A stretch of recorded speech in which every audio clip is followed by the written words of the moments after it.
Good morning, good afternoon, good evening, wherever you are watching the world. Sean Driver with Brendan, the producer, and I think you're right next to me. We never clarified that before we started, but welcome as Northampton, Wrexham, and the same sort of tone to this one as there was in the last one. Life is still chaotic, and that's okay. The Who Are You series had to have a pass, but we're here with Northampton, and the big highlight to this one, I know Jason Smith, who's a frequent participant in the chat, did the Terry Fox run with him, hung out with him during the weekend where Wrexham was here. He is live and in-house in Wrexham. I've got pictures. I also know that I've got some merch coming back that I'll have to reimburse him for because I took that opportunity. So excited that he's in there for this one as Northampton comes to town and to take on powerful Wrexham AFC. We'll see which version of the team that we get. Brendan, I assume that you're with me.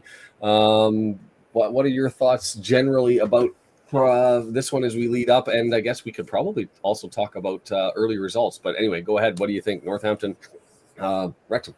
Yeah, I think, my thoughts are probably the same as most people, right? That we need kind of like a big game today. Like, we don't want to edge a 1-0. We want a really good performance. We want to dominate start to finish. Feel like we're getting back on track after it felt like a little bit of a mini slide here in the last 3 games. So, yeah, Northampton, obviously bottom of the table or thereabouts. We're at home. Now's the time to bounce back before we have some tough road games and tough games ahead. By the way, I did look ahead on the schedule, and what would be our next game, Lincoln, has been postponed. So, yeah, that one, international window, we kind of thought that one might end up. Yeah, it's official now. So. And I don't know why I had it in my head that actually that was one of the ones that Jason was going to, and was like, oh man, you set it all up so that you picked those. That's the game that you're going to go to, and then all of a sudden, international window jumps up and grabs you. But I guess that's a lesson to us international fans, is to look up when the windows are, and to make sure that we don't set ourselves over in times of trouble when there could be one. Anyway, the roster for this one, I think it's largely a return to normal, except, and I say a return to normal being a return to how things looked at the start of the year, or immediately before the last game, with the exception of what's happening on the bench a little bit. Ogonko in goal, the back line, O'Connell, Scar, and O'Connor. That's principled and based on the absence of Max Kluworth, who's away. Then you've got on the right wing Ryan Barnett. Left side, you're going to end up with James McClean, and in the middle, Andy Cannon and George Dobson, Elliot Lee, Evans taking his injury, so that leads the way back for Cannon to come back in. And interestingly enough, that it's Rathbone who still and quite frequently on the subs bench, rather than asserting himself into the middle of Parky's lineup. Up front, we're going with Marriott and Palmer over Mullen and Palmer, I think would be the option. I don't think you'd go with Fletcher 2 in a row, but we've got Marriott, Palmer, Mullen, and Fletcher. It's going to have the same debate and the same argument as it always will have. I suppose that I didn't bring up the chat so I can see who's all here and be clicking around and everything as we started the chat regardless. Anyways, like button is down below. Hey, G-Zone, Mertlin's sitting here. As we get things started, let's pop this out. Pop out chat. Stephen Ray, I knew that was there. That's why I said as soon as I mentioned that it's going to be Mullen on the bench, I had to go and see if Stephen was there and get your thoughts. And so, again, no Mullen. Yikes. Your thoughts generally on the lineup, Brendan? Any surprises, any changes? And maybe the subs bench, I didn't go off. Brunt was the reason, the changes on the sub bench. Brunt's there. And without looking at it, Brendan, you and I were like, I think they didn't have anybody because Evans was basically the sub and could have come in either role. Hey, Charles, till Paramount feed gets rolling, that's fine. Or you could stay longer and you could just let the chat roll and take part that way. I'm just saying, you don't have to listen to my tones, but you can certainly follow along here and see how that goes. The other interesting dynamic is both Mendy and Revan on the bench rather than just one or the other. What's your take on Seb? Is he hit or miss, and he's young. He's 21. Did he just show really well? And since then, it's been maybe a little bit of a step down. Because you've been a big fan of his, and so what have you thought recently as to what you've seen from Seb? Yeah, I mean, yeah, I guess he's not my all-time favorite on the team. Like, if I could only take one winger, I'd take Barty all day, all night.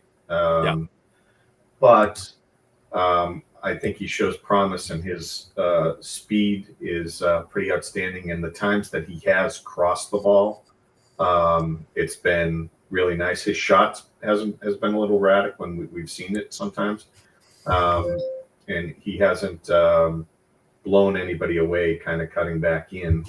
But I don't know. I wonder if we need to get him the ball in space. I mean, he's not a big guy, right? So if he has someone on him and he's getting bodied, I don't know that he can create that separation. I wonder if we have to get him out in space for him to be effective, because he seemed pretty crowded on that left side most of the game. Anytime he did touch the ball, there was someone already on him. He wasn't being led. He wasn't running out. So I'm wondering if that's what he needs, and if we have to find some way to kind of get him moving and kind of cycle players around and cut behind someone to free him up. Just sitting out there and having a guy get out there and get close to him doesn't seem to be the way to go. Yeah, I've been trying to discern exactly where he is. When we call for the pace and we look for a game where it looks like it's going to be one where he can excel at. It's those sorts of games where I think he's actually showed up and been a little bit quiet. And so that's been the fascinating part, that just, from sight on, without looking at any statistics as to his output. For me, I'd like to see him as solid as his crosses have been, and actually as solid as his ability to beat somebody one-on-one, whether that be standing on the outside of the box and challenging them just on the outside of the 18-yard box. I just don't see enough of it, whether that's him not getting into that deep in the box or distributed. I'd like to see more of him within that 18-yard box, or just, you know what I'm saying, just to the left of 18-yard box. And I don't think he's getting into that danger territory as much as he was early on. So yeah, I don't know. I agree with you. That's what I was expecting out of him. Someone who could beat a man and really disrupt the back line and their form. And yeah, we definitely haven't seen that. He crosses it pretty quick once he gets it. So yeah, I'd like to see him sitting there. As far as the Northampton, who are you? I apologize. It's going to be just me sort of flailing about and figuring out what I've got available. But as I go through their lineup, I just note the following: is Mitchell Pinnock is on the bench. That's their midfielder who's got 2 assists. The other, Mbete Tutu. Now, sometimes I get the name wrong and I see that they're supposed to be somewhere else, but I don't see that Luke, the defender, is there. He's had 482 minutes for them. He's not on the bench. And then finally, Morton is another one who I see on the bench, and he's pulled a substantial number of minutes for them, 455, has a goal and an assist. So there are somewhat substantive changes afoot for Northampton as they, near the bottom of the table, continue to look for things and try some way of pulling themselves back out, just wanting to go to the table. And I'll be honest with you, and this is what I was talking about with the jumble of all of the teams, basically from 3rd to like 16th, is when I heard the results that Peterborough had beaten Stevenage, and that Huddersfield had come back against and got a late winner against Barnsley. I went, oh, okay, well, that's unfortunate. Probably 1-1 would have been better. But now, as to the table, I would have expected all of these teams to have been higher up still. But in any event, it's Huddersfield and Barnsley sit at 7 and 8, tied at 15 points after Barnsley loses today. 2-1 or 0-2, depending on how you want to consider. Huddersfield with 2. I always the reverse score for the away team always catches me off. But Huddersfield and Barnsley now sitting 7 and 8, and then Peterborough coming back with a late winner that actually happened while Brendan and I were sitting chatting before we got on. And that's interesting. I'm not even sure if the tables caught this, because I'd have to go back to the previous one and see if they have the live scores. Do you? No, they did. Peterborough with 9 and 11, and they're up. So I'm so thrown off by the potential positioning of Peterborough that even with the win against Stevenage and pulling them up, that they're at 14 points. What's interesting about that more than anything else is it's taken the teams that were closer to the top and pulled them down, and now there's more competition, as it just seems to be that middle of the pack is hungry to hang around that 6th spot, and is another call for us to reassert ourselves. Hey, W&G. Might not be able to give us updates. Hey, I get it. And hopefully you are, and hopefully you're able to figure it out. And if not, we will figure it all out. Giselle, nice to see you. And so, man, I am clicking all over the place and making a mess of everything on my screen here. Brendan, just give me a second. Yeah, I have the table up while you were talking about it. Okay, good. You might have to take, because I don't know what I've done here. and I can't see the chat, so I'm gonna have to repopulate it. So just you take over for 30 seconds. I'll be right back. Sure. So I haven't seen, all I saw was Martland talking about the fact that it's his birthday tomorrow and he wants a 4-1 victory. And I think Stephen got on early, and unlike typical Stephen Reed, he actually predicted a big win today with a 3-1. What else does everyone have for predictions today? I'm thinking a clean sheet for Arthur, so I'm not giving them any points. Everyone so far has given them a goal. I'm giving them nada there. I'm thinking conservatively 3-0, but I'm shooting for a 4-0 today. Hey there, Jack. President G in the house. Is Des, I see. Giselle, George. Charles is here. Gustavo, welcome.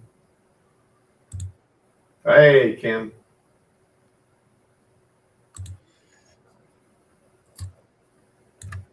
Not seeing any predictions yet. I was really hoping Jason was going to be able to send us some pictures. Some video and stuff. Yeah, it would have been nice. I mean, it's been pretty epic to have the chats with him. I know he's been pretty stoked. He spent, he says, more than enough money in the club shop.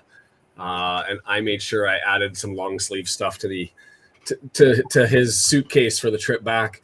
The chat's going to be difficult for me to scroll through because for whatever reason it's all messed up, but I'll play with it as we go through things. But you guys, wow, big scores, 3-0, 4-0 aggressive. I like it. That's what I'm thinking. Kim, that'll probably spark Peterborough to get them going. A lot of talent on the squad, but young and stupid. I just don't want to have to hear their fans. That's all I am. Jack, how are you? I hope the Netherlands is treating you pleasantly this morning. The weather is changing and everything's cold, and this is getting to be really annoying, this thing. And not you, Jack. My screen that's all messed up with the thing today. The voodoo worked with the pins in Stevenage and Barnsley, and so I guess does that mean that the pox doctor has ended up putting a pox onto Northampton? That's not our chant, as I can hear in the background, and I'm looking and they see showing the Northampton fans cheering their side away. A little bit. That's probably the loudest I've heard an away side in a long time at the start of a game. I'm hoping that as they go around the crowd that we end up just seeing Jason eke into one here. I actually didn't ask him where I think he's sitting in the cop for this one, and then he's got nicer seats for Wolverhampton on. Is that Tuesday? Is it this Tuesday? Yeah, the 8th. Yep. Yeah. And I will be here for that one. And I just have a whole bunch of stuff happening in the background. The fun thing about today, just for everybody that we had the birthday party on Tuesday, or the family thing on Tuesday. The actual one with the kids is today. So it's run around and grab cake and end up at a gym with a whole bunch of people. And yeah, so it'll be a full on day until we get back into the packing and the closets and the digging and everything out that comes out with the move and the fun. So I don't know. Brendan, you did you actually give your prediction? You said clean sheet, but how many are we scoring? I was somewhere between 3-0, 4-0. I'm just going to go for 4-0. You guys are way more gutsy than I am. And I didn't bring up because I started the season statistic things for the watch party, but I didn't finish it through. And when I was looking at things, they're a team that again defensively is relatively sound. Let's just make sure I've pulled the right thing up here, and I'm not making things up as I'm talking.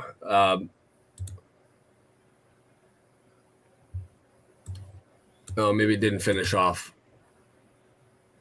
No, I finished off. And oddly enough, a better team away than they are at home, at least as far as keeping the ball out of the back of the net. You look at their home and away, and you bring up their goals against. They've only allowed four goals away. Now, the problem is they also don't score that frequently, but they're better away again than they are at home. So these guys are road warriors, and I know they're coming into our barn and all that sort of stuff. But you get those teams that like to they settle themselves in as to be disruptors, and that's what I'm wondering if these guys are. As far as their statistics go, no real magic. They sit mid-table or below almost everywhere, except for they do get a fair amount of shots on goal, despite having a possession stats that aren't much better than ours, 47% versus 41.4%. They do get a lot of shots, but the inverse of that is they don't convert. So I almost expect them to end up dominating things. I think this game could look more like the Crawley Town game, where you end up with sort of the not mass possession, but where they have the ability to get lots of opportunities, but not opportunities that necessarily scare you. I don't know. We'll see how it goes here. Hoping Marriott scores today. Man, good tall side them days. 14 degrees with no rain in the forecast. It's a gorgeous, gorgeous thing. Patrick Marks, Wrexham score, and he says 3 early. Holy, and there's a Woody going with the upset. Somebody's got to pick Northampton, right? Thanks, Woody. So I got to get that. Remember my dad talking about Northampton as a kid. They went up to the leagues to the division. Won now Premier League in the 60s. And hey, Nash, yeah, it would have been nice for me to be able to get the Who Are You in, and I'll have to pen these two down as ones that I'm going to have to focus on getting through as we go through here. Looking around the table, not the table, as far as games that are outstanding, which ones are we licking our lips and wanting updates on? Mansfield Blackpool is probably the most obvious, is it not? I know you don't like to. It's already. It's not even just entering into October, and we're already looking around, being like, what other games are important around the league? Yeah.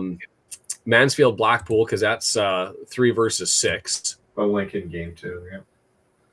And then the Lincoln Leighton City, but I mean that's just because we're kind of hoping for an upset. And what are we getting out of Bolton? 3 in a row for them. They've got Shrewsbury now sitting second bottom from the table. They're with the win for them, they've suddenly pulled themselves all the way up to 16 points, and that would put them, if everybody lost, like 4th or below, depending on the results today. Yeah. And then finally Charlton and Brum, which Charlton going in off of 3 losses in a row, and now having Brum come in, their whole spiral. What is with Charlton? Last season, remember, all losses get halfway through the season, all wins to end the season. Continue that in so far, and now they're 3 in a row. Are they into the Charlton athletic spiral, where they're going to go on like a 10-game losing streak before they turn around and win another 10 coming the other way? I'm okay if they start that streak when we play them. I'm good with that. I'd like them to take. Well, and what's your take? We were talking about this before with Birmingham. Do we just give them the top spot and just hope they take 3 points out of everybody and just match? Yeah, we want them to whoop everybody. Yeah, I don't care if they set the all-time record in points and wins, and if they go undefeated, they can do all that. That's irrelevant. Yeah. We can only hold one position, and I'm okay with it being second place, because I was thinking if we can just squeak into the playoffs at the beginning of the year. Now I'm thinking, I've seen most of the teams play. I think, if we play well and barring a lot of injuries, we can, we have a chance at 2. I'm with you there, and I apologize to everybody who's for whatever reason my little widget that sits on the side that allows me to bring in the chat's not 100%. It's really tiny, so I'm going to bring the chat up over on the right so that I can see it, and then hopefully if I catch something that I need to talk about, I'll be able to pull it in just like this one and have a chat. Deandra, how are you? Have to review the fine printed contract, but I'll be listening along. Enjoy reading the contract on a glorious weekend morning, but happy to have you here as always. Deandra, who's helped out a couple of times with calling the women's game, but not going to be there for tomorrow. I can't either. I don't know if Brendan wants to or Ken will have that chat and figure all that sort of stuff out, but just a nutty schedule for everybody here.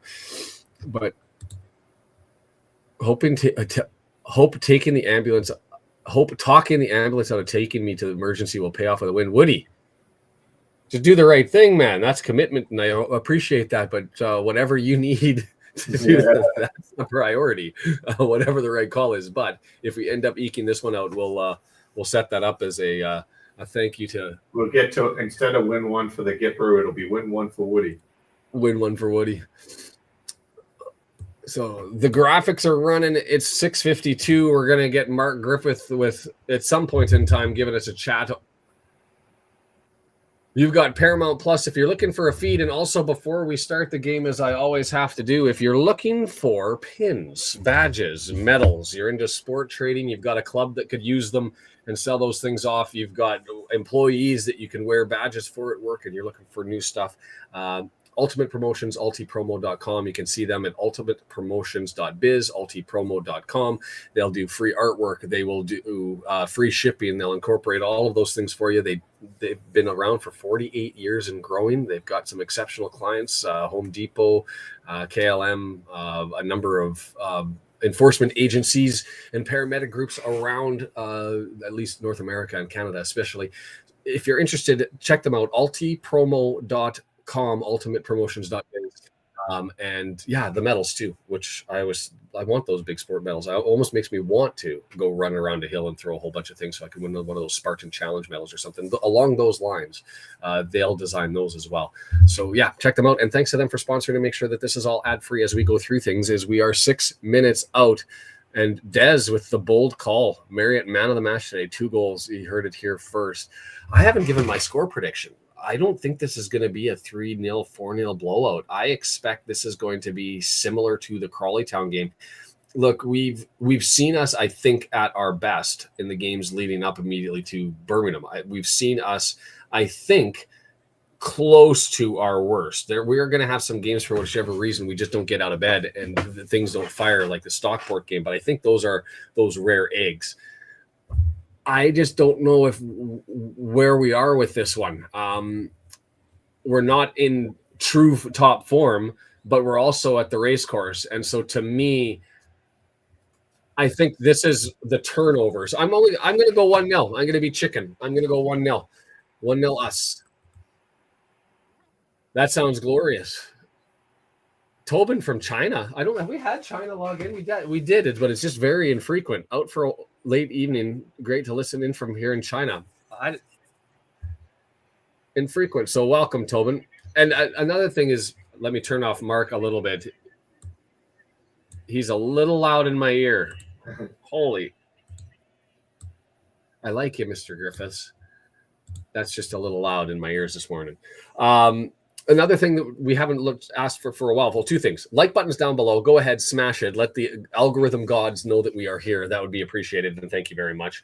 The second thing, and I'm looking at the cop as we see it. Do I see a Jason? I should have had him take a picture to show exactly what kit he was wearing.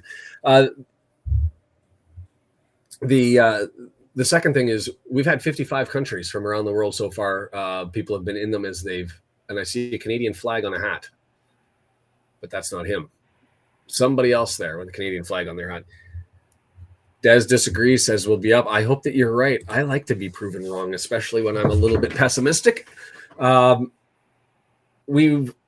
countries have been watching this so far. If you are from one, and I don't know if it's streaming down below, Brendan, or you can get that up, but if you are, let us know where you're watching from. I guess at the end of the day, what country you're in, and we'll see if we're able to add, and especially if you're from East Timor, because it's the only one on the map behind us as to where people have been watching from that I've accidentally scratched off. The Shetland Islands reporting for duty. We've got you there, and it's been a couple of times, but yeah, let us know exactly where you're from. Crawley game was after the Birmingham loss, but then we had sort of two eggs since then, right? Like we didn't look especially well against Lincoln, and we didn't look especially well against Northampton. Not Lincoln City, would have been Leyton Orient. I just don't think we've looked good in the last 3 or 4. No. Brad Henry from Australia. G-Zone can almost hear the game from where he is. Yeah, and I'm sure G-Zone can hear it, which is always what I miss. And DS Deandra from Aruba made the flag with the Aruba thing just because of her being one of the frequent supporters here. With the high caffeine Earl Grey again. I need more caffeine in my life. But yeah, we'll be wrapping this one up and I never looked up the referee stats on this one. I'm going to do that now as we sit there and they come. If you'd ever get a chance, EFL appointments come out roughly 3 to 5 days before the matches all start. And so you're able to go on and have a look and see what sort of referee you're going to get. Jeff Eltringham. That's a new name for me. So let's go to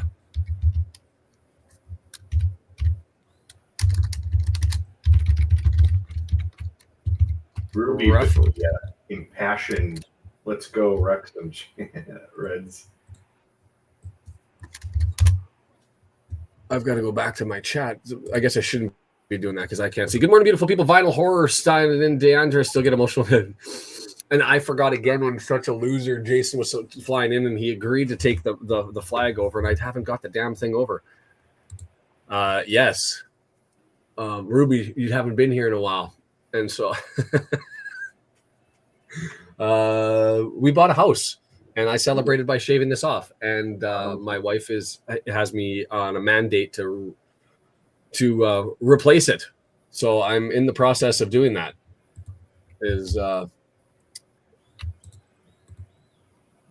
I'm growing it back on, but it is me. 22 years ago from the past, I found a DeLorean, and I'm here to tell you that we're going to win this one 1-0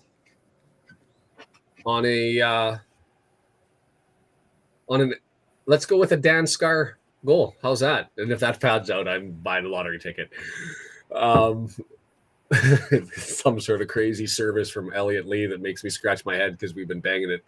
That's how this game will go. It'll be one of those ones that'll be some odd goal that ends up being the magic story. Man, that's the closest I've seen to an away kit or to a goalkeeper's kit that matches the outfield player. I mean, the yellow and brown of yellow and maroon of Northampton, but their goalkeeper being a faded, muted neon yellow that looks somewhat similar. Where are the glasses? They're here.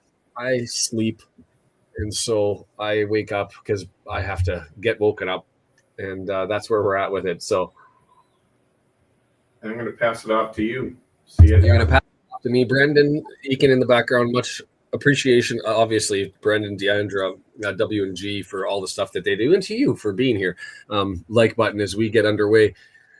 And I'm going to have to hope that, man, this is going to be interesting because that little box, I should take a screenshot of how ridiculously small this box is. And I'm trying to follow the chat so I can get you all guys all into it. So if I don't, not the DeLorean. So if I don't get you in, it's not because I'm ignoring you. And it's because I'm struggling to see exactly what's going on in this box. And I've tried to reload it on multiple occasions.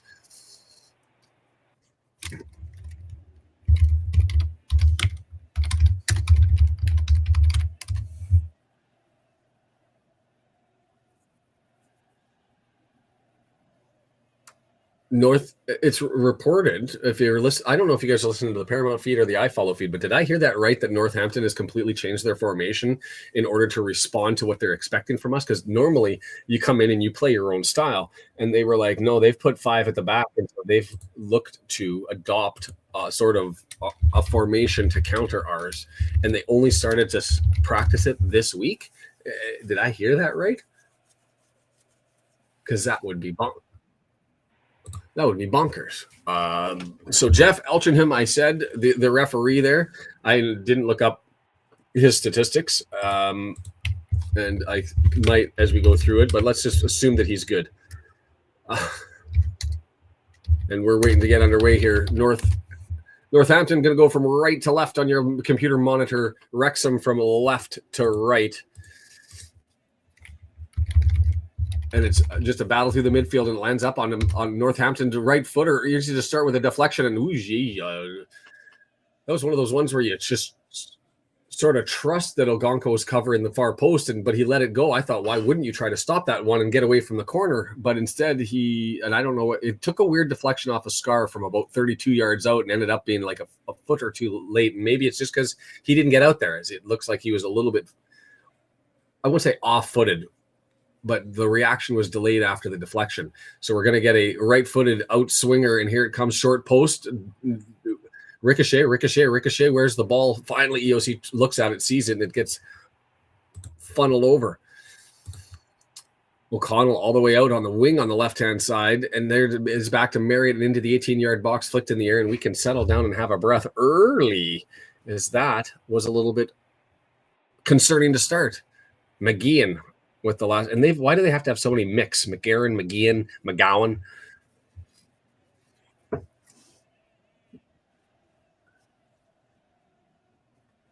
So Paramount Plus looks like it's ahead. So just another reminder, no spoilers, as Ogonko looks to get us underway here. If you can draw it back, some people do that. But if you do hear a goal before I get to it, keep it quiet in the chat till everybody else gets to enjoy it. Some people, especially for whatever reason, are just eavesdropping here as they wait. So that goes out, and it's going to be O'Connor with the throw-in. Go ahead. I'm at 145 and rolling forward. Parkey was upset with something, but I couldn't see it because the camera was showing things off, and it's going to be off the Northampton attacker and going to go for a goal kick, because that was Eves. So interestingly enough, like their setup here is saying they play that 4-2-3-1, which we've seen so much of in the last 4 or 5 weeks. I think it's been 4-2-3-1 coming at us for repeatedly, but they said that there may be a change in the back that they were practicing last week. I'm trying to find out whether I can see that. Dan Scar underway. Long ball, Marriott not able to get to it, Palmer not able to settle it down, and here it turns the other way. It's going to be McGeehan. Bounces around, midfield stripe, Lee, Dobson fighting for it, and that's got to be their throw, no? Interestingly, I thought that was their throw off of a right foot, but we reacted as I missed something, because we reacted like it was our throw-in, and so did they. They reacted like it was going to be our throw-in too. The eyesight not so good from 7,000 miles away. Oh, that's a foul. Is that a card?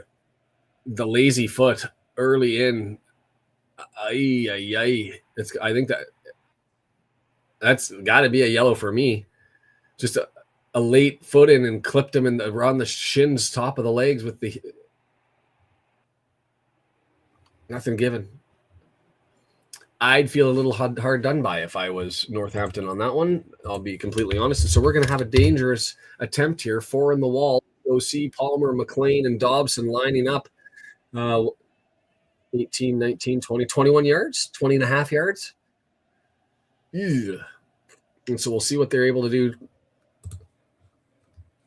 Hoskins standing there with the right foot. Fosu sitting there with the left foot. And we'll see who's better at getting it up and down. It looks like it's going to be Hoskins. At least they're subject to any schoolyard games. Now they're both stacked with right footers. And it's going to be Fosu up over top and he got it up.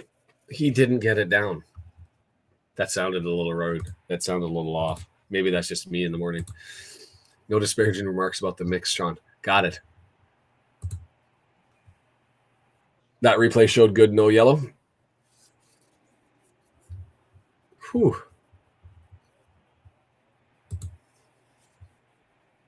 Retro 4:3 old school aspect ratio. Are you talking about the feed? I don't know what that means.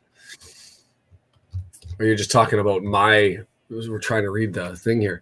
Pushed forward, Cannon goes to chase it down, and we get to hear Burge being the name as their goalkeeper runs out and gets it. That's an outstanding last name. I just like it. Sounds Burge. like purge, like burp, like I don't know. It just sounds assertive and gross. Somebody should come up with a definition for burge. We should use it more often. I went out for drinks last night, had too many. Right before I left the bar, had to have a burge. Barnett with it, right side, gets it over, spins around. He's still dancing with it. 4 defenders closing on him before he gets it back, and all the way over. The switch is going to be on through O'Connor down the left-hand side. Lee to his left, and he gets it. McClean still all the way down there, got too far, so we're going to have to settle it down and come all the way back. Scar in the midfield on our side. Giggity, no goal. Working towards midfield, Mr. Elliot Lee.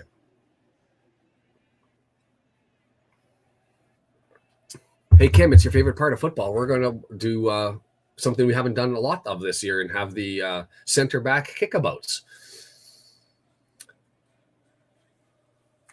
Horizontal passing specialties as we go from Scar to O'Connor. And there we go. Long look up the middle. Here we go. Palmer able to settle it down, but nobody really with him, so he's got to draw it back to Lee. Does he keep it in play? He does, but Lee, bad touch. Rough touch. I shouldn't criticize it and make it sound like he made a mistake, and it turned over. Pushed forward. O'Connell just stepping in front and taking that away easily from Eves, and we go the other way. Horizontal pass. I love this, though, through the midfield. I would rather have us looking to build up through the midfield as we do from Barney to Dobson. Had Cannon decided against it. Dobson with it, flicks it up, and he's got Marriott on the chase. Marriott, 18-yard box just inside the area, keeps it out, looking for the cross, bangs it off the shins, and it's going to go for a throw. I like that. Patience. Didn't have to just hump it down the field early on. You took some time, and Barney, free, clear. Serve that, sir. Far post. Whoa. I'll say this. That's the first really bad cross that I can remember from Barney all year, and he was probably the most open he has ever been. That is entirely uncharacteristically for Mr. Barnett as he fires that right-footed cross. 12 yards too far? And so it skips out harmlessly. Yeah, Northampton throw-in.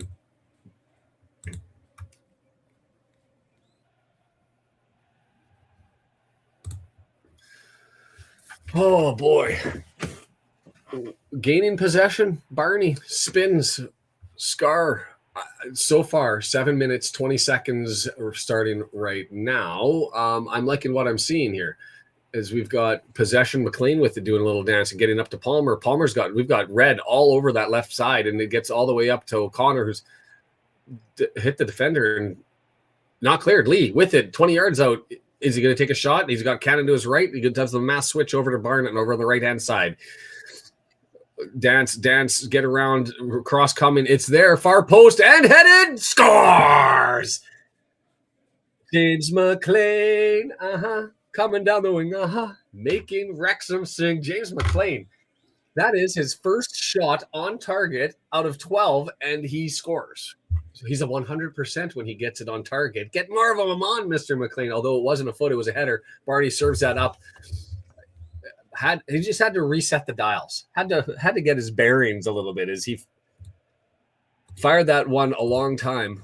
Well, I'm not complaining about why are we getting so much space and time with the ball. I get it. It was a beautiful cross, and it was the exact opposite of one that he just sent over that went like 12 yards too far. Here he dances. He's got a man on him, and he serves it up a beautiful far post right from McClean. It can only be McClean.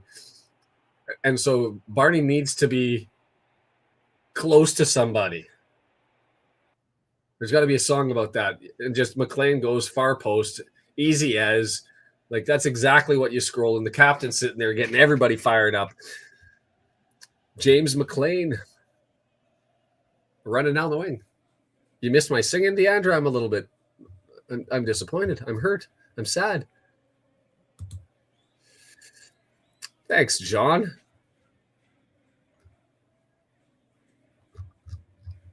I will continue to try to paint. I will always say Paramount Plus in the US, I follow. If you get a chance, go and do it. For those of you who want to get it on the TV or hear Mark, I totally get that. And tune me out entirely to get the chat. That's got to be a foul and a little bit of a flop there from Lee, but we'll get a midfield stripe kick from the far side, the left side. 9 minutes and 40 seconds will be coming up in 5 here just to make sure we're matched with the scoreboard. 9:39 and 9:40. Long ball and mishandled. And we've got an opportunity. McClean. He tried to get a left-footed ball out to Barney on the right side and he couldn't do it. But Cannon picks it up and gets it to Barney. 22 yards. He's got 2 players with him. Cannon on the right. Barnett spinning, looking, draws it back, and we're going to go with a potential reset. And O'Connell says, no, I'm going to take on a man myself. Far post, McClean headed back in. Marriott, he couldn't get it back down. That would have been something else. The only thing that could have happened for McClean there was to try and keep it into play, and he ended up actually making a very good ball to Marriott, who just it bounced funny, and he couldn't settle it down. And we go again. O'Connell, he's loving this. Clueworth out. I'm getting a chance to run up forward as he plays it all the way up. And Northampton just clearing the ball, getting a reprieve as they send it down. And Reeves, their only single striker forward, Eves ends up settling it down. Jason Smith just jumping in. McClean scored the goal right in front of us, having a great day at the Kairos. And that's what I said. He's in the cop section. So now I know he's right there somewhere on that left-hand side. Wave, Jason, wave. So he's got the Wi-Fi working. I'm so jealous. I'm looking. Mr. Fitzgerald, we're having a blast right now. 1-0 good guys. Is it Guthrie throws it in for them and gets us underway. Oh, he didn't throw us in. He's going to bring it back. I don't know why that ended up coming back. It doesn't make no sense to me. Here comes the long throw for them to try and clear their lines. And it's knocked back, and Marriott gets it. Cannon screaming. Marriott looking, cross, puts the switch on all the way over to the left-hand side. It's a heavy ball. Can McClean get there? He can. Fakes out Fosu relatively well, and away we go. More possession for us. What's going on? Why do we have this much ball? Have fun, Jason. That should be the message for the entirety of this today. Just have fun, Jason. I'm so jealous. Palmer. I don't know what you call that one. That was like the reverse flop. I didn't see anything happen that would have been.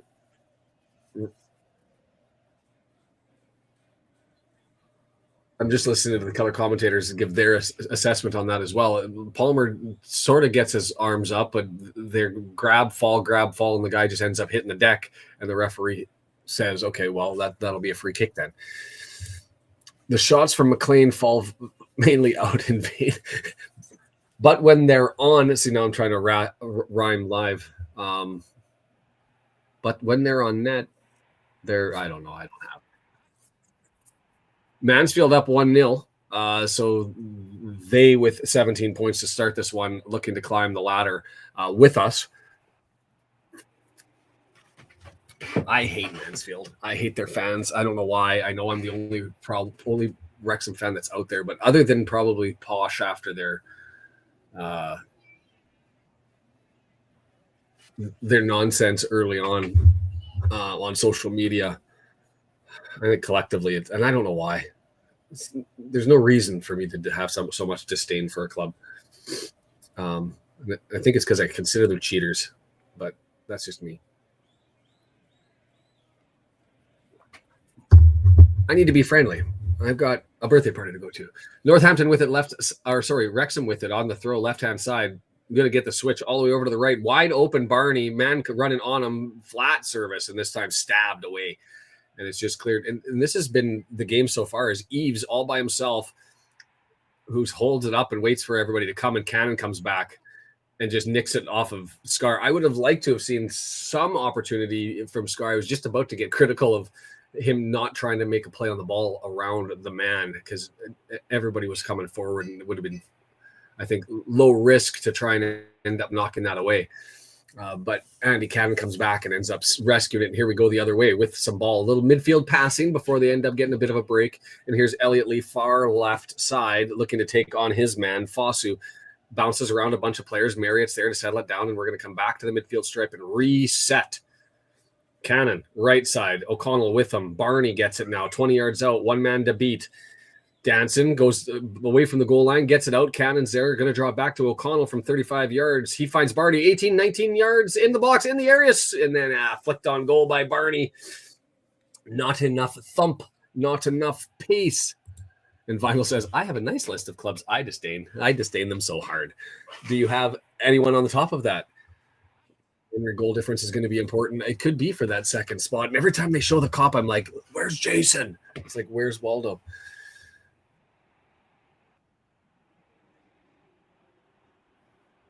Oh, in the tech? I thought we scored on the cop stand. Yeah, we scored in front of the cop. Yeah. Sorry, I just had Brendan in my ear. And so I disdain for other clubs. That's the that's the comment of the day. I have a whole list a list of clubs that I disdain. I disdain them so hard. Let's put it down. Oh, wait. Lacrosse is going to get a deflection up into the air. Well done by the defender, actually. Who was it? McGowan had another player come in and hit a deflection, rolls up in the air, and McGowan has to get up and rescue it. Gets up late, able to head it forward. Let's just make sure I saw that right. Yep, it hit the deflection, and McGowan resets his feet and is able to just get it out of harm's way as he's got McClean on the left screaming forward. There's a throw, and McClean with possession, 18 yards. He's got Fosu on him, gets it back to Lee, flips it up and over, but doesn't get it clear, and Roberts is able to hammer it down the pitch, but it's stopped by O'Connell, the Irish O'Connell, EOC, stopped it and gets it down the right-hand side, and there's Dobson with it. Dobson. 74% possession for Wrexham here as we're having a kickabout with Scar to either Okonkwo or O'Connell and all the way back.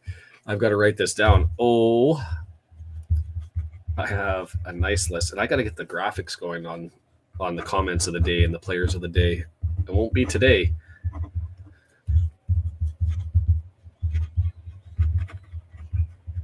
And we're back. Okay.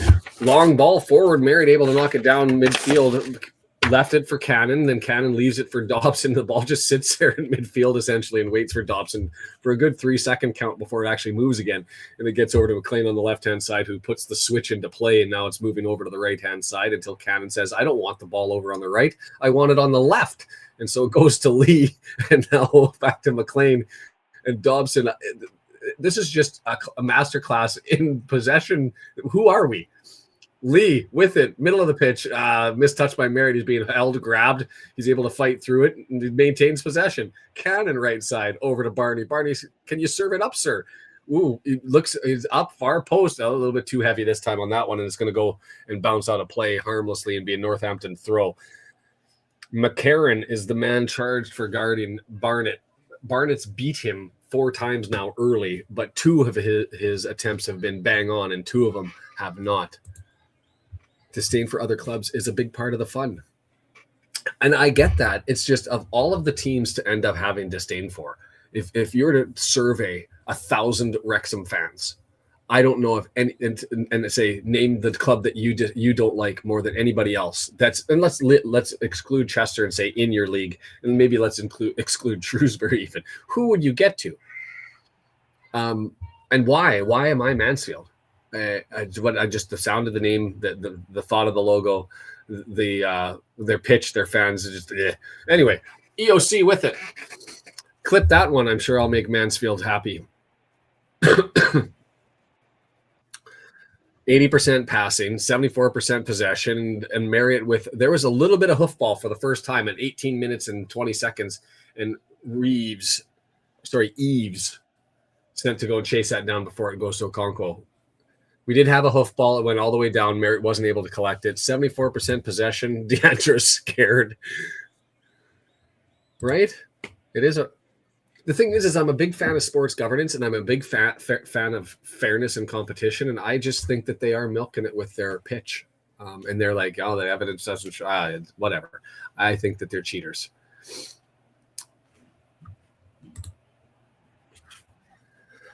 My favorite League One team other than Wrexham. You know what? I'm going to go with Stevenage. After the performance that they just had last week, Phillips, I get that guy. They're 2 center backs. Amazing. I was massively impressed by them. And yes, Bolton would be a close second. I'd like to keep them as just the. Anyway, Cannon with it, Barney right-hand side. It took us a while to move forward from the midfield. It's sort of a possession masterclass, and it's Bolton and Barney just playing catch over on the right-hand side. Now it's with Cannon. He's looking. Barney's gone towards the middle, and he doesn't have an outlet, so he finds Barney towards the middle of the pitch. Just two guys saying we want the ball, and EOC and Dobson now getting jealous. They play a little bit of catch before it goes back to Scar. Hiya, my mom was born in Blackpool. Things that people don't brag about, Brad, but good on you. And your mom. I'm sure she's sweet, and I'm just being a jerk. But it makes sense to be a fan of a backup fan of Blackpool then. Not many of them, I would imagine. Like buttons down below. Feel free to give that a mash as it's 20 minutes and 20 seconds coming up right now after Ogonkwo thump down the middle of the pitch, and it's going to be touched. Weird, awkward tackle. McClean, he's just a beast. He and a credit to Baldwin. Oh, Eves grabs O'Connor around the neck, throws him to the ground. Here it is. The right hand goes up. That's a horse collar tackle in the NFL, and then it gets called for the foul. And Eves goes, "What do you mean? I did nothing wrong."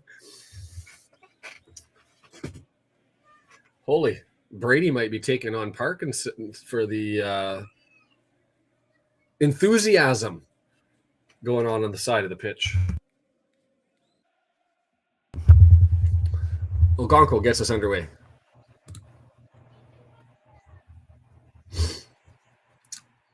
And it's settled down by Lee. And guess who he finds over? I don't know. This is all like, we're going to stack the left, and then we'll just get it over to Barney to take on McCarron one-on-one.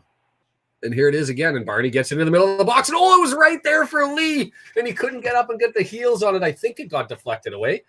Did Lee just got that one straight on? Mid-waist, Lee has to decide what he wants to do with it, get down and head it, or get it with his feet. He jumps in the air and tries to Ruby Slippers clip that one into the back of the net with his feet, and he doesn't, goes left. 50 tiers ago, we got that's a typo that should be saved. The Pox Doctor. My second favorite team is Cambridge, as they pose the least threat, and Jinping's Pox Doctor is all about mitigating risk.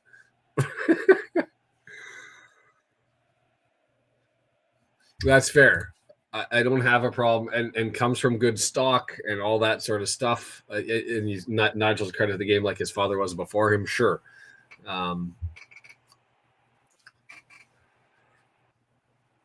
Yeah, I just, being a sports governance guy, I just don't get it. The only thing that confuses me more than Mansfield and how it's permitted some of this anyway is the EFL and the FA. Foul, and that would happen in the middle of the box as Cannon got pulled down, and the referee says, no, you can't do that, as that's Roberts, the center mid, having a chuckle and a smile going forward. President Jinping's Pox Doctor is my favorite account name on social media. Andy's freaking gorgeous. I guess if for those that are ranking managers based on appearance, I guess that would be an important quality. as people who haven't seen Rob Edwards' manager, Luton is getting to work over by our female participants in this one potentially. And just as I say that, let me check. Why is there a spike in searches involving Wrexham and Luton Town and the manager? Watch a tweet go out there about rumors that Edwards moving to Wrexham or something silly. Anyway, this is possession, and it's masterclass, and it's O'Connor getting it forward to Palmer down the left-hand side, and McClean, who's going to do a long flick looking for Marriott, but it's easily handled there by Guthrie. Maybe not easily handled. Well, we're going to get a corner.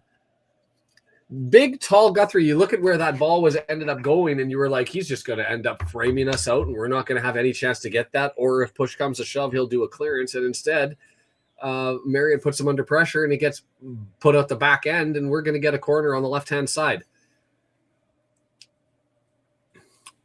Here comes our Scar goal off of a Lee service, right-footed in-swinger from the left side, close to goal. Oh, yeah, and it was headed for EOC on that one. And it gets pushed out for Dobson now 35 yards out. And I thought that chip was misstruck, but man, how do we get this squad with its pressure that ends up just eking turnovers because we force our will upon others? I want more of this. Deandra, if he's a good manager and he looks like that, it's a bonus. And hey, Sarah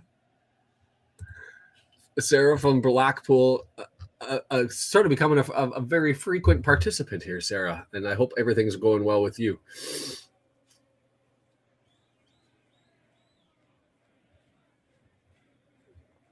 Northampton have 54 passes, seems about 50 overcount. It could be true.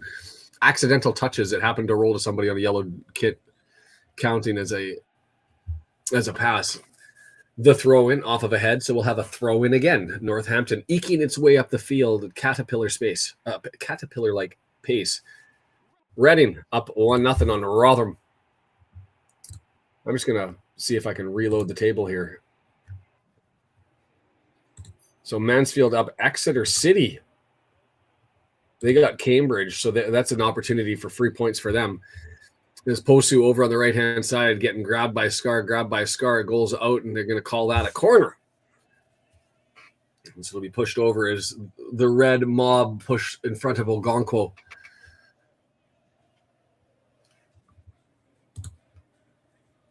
Chris, logged in. How are you, my friend? I hope everything is well in Switzerland.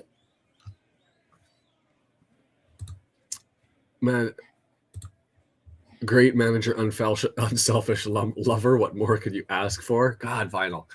I don't know what you ate today, but that's brilliant. Outswinger, right-hand side, headed down, touched. Oh, goal. Well, against the run of play, set pieces, and they find it. What a bunch of nonsense that was. Had an opportunity to sweep that out and clear, and instead it hits a player, and the ball just ends up doing a crazy spin and lands up onto McGeehan's foot, who just easily plots it home with his right foot. I thought, and the reason my reaction was allowed, was because I thought that Ogonkwo made the initial save, but I think it hit him and went through him. Right footer, far post, knocked down, and yeah, just an unmarked free player on the offside that it gets carried on forward to him through Eves, who headed it forward, and he's just easily able to. And it clearly didn't hit Ogonkwo, but from where the angle that I was, the way that he swept it with the spin, it looked like it might have made contact. And we are 1-1 bad guys. Deandra, that's exactly it.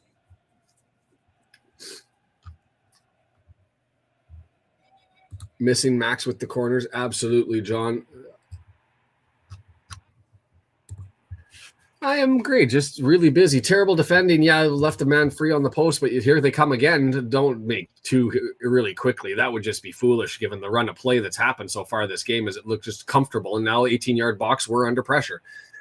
Fosu ends up drawing it back, gets it over. It's Sowerby who gets it down low, and here comes a right-footed thump, and it's blocked by a sliding Lee. It went over to Dobson, it looked like, and then hit Lee in behind Northampton with some jump now. Fosu gets it, slides it over to Sowerby again. The switch is onto the right-hand side, and yellow card. That's got to be coming to McClean. It's going in the pocket here as he steps onto the heel of McGeehan.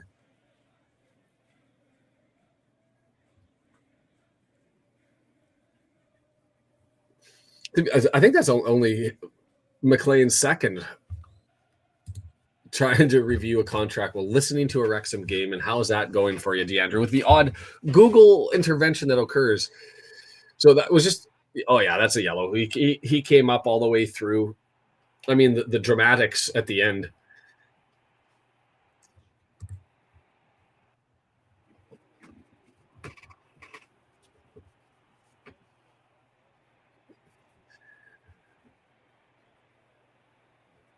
Sniper shot off of that one. And I mean, there was some force in that, but man up would be the word. Not a term used enough in football. And I'm not just flailing about on the ground. I don't know how. We're all blaming Mystery. We can all point and laugh. Not, no, not just kidding. Mystery came down, sat, watched, and scored. Whoopsies! It was. Then quickly stopped. Anyway, Northampton still with controlled pressure after the free kick was taken. They get that one up, and we're sort of late challenges coming forward as McGarren has that and runs it all the way across the middle of the pitch before drawing it back left and getting it over to Fosu. Fosu had Barney on him, draws it back, and that's going to go to Baldwin. Dances his man, but gives it away, and here we go. Potential counterattack. Four jerseys up. Cannon's there. Give it to somebody. He's pushing it far side. Palmer. Oh, come on. Right on the edge, and we're going to get from the 9 yards. That's exactly what Eves did the other way. Yellow card coming as he reaches over top and grabs Palmer by the top of the shoulders and pulls him back. Horse collar tackle from behind, and Eves did that just on the other end going offensively, and I think that could have been red for a goal-scoring opportunity. He's ahead of him.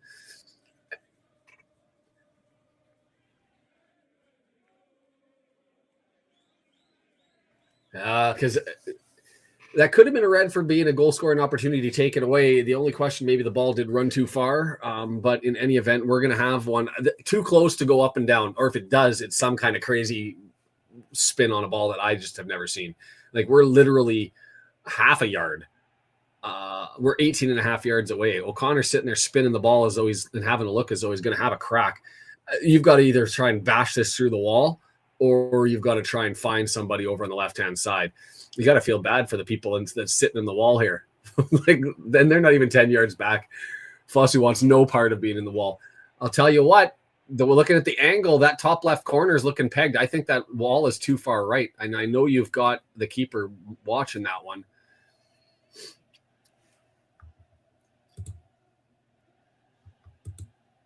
Hey, Sandy, how are you?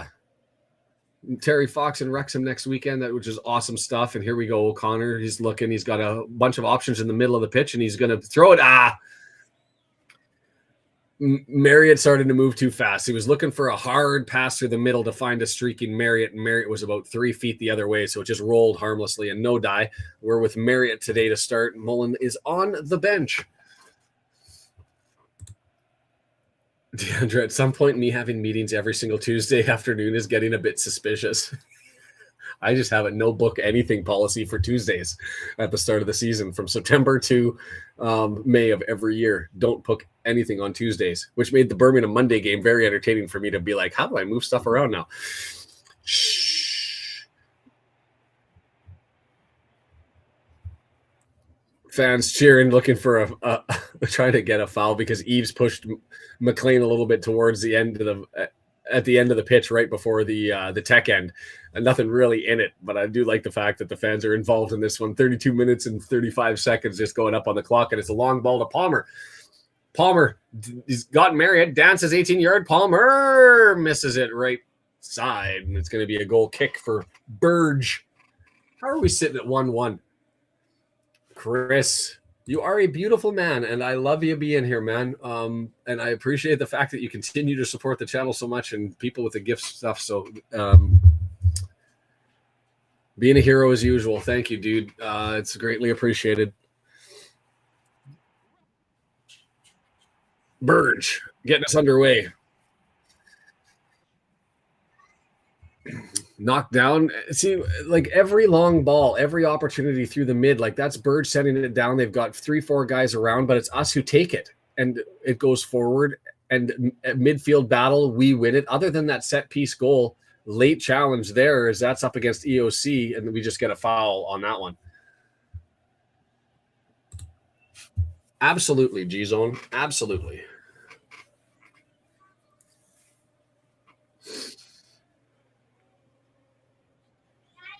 O'Connor with it, gets it forward. And the other thing is that I love is my parents are down for the birthday stuff, and so I can hear them running around with the kids out there, which lets my wife, she gets to hear me chat to you guys the entire time. Thanks, Travis. It's nice to see you, my friend. As Barney has it, too heavy. Can Cannon get there? He can cross. Only thing he could do, middle of the area, it's just cleared away. But the good news, EOC collects it. Right-hand side, 40 yards out, switches on over to TOC. Tom O'Connor dancing midfield, finds Elliot Lee, middle of the pitch, 22 yards out, flick forward for Palmer to Lee.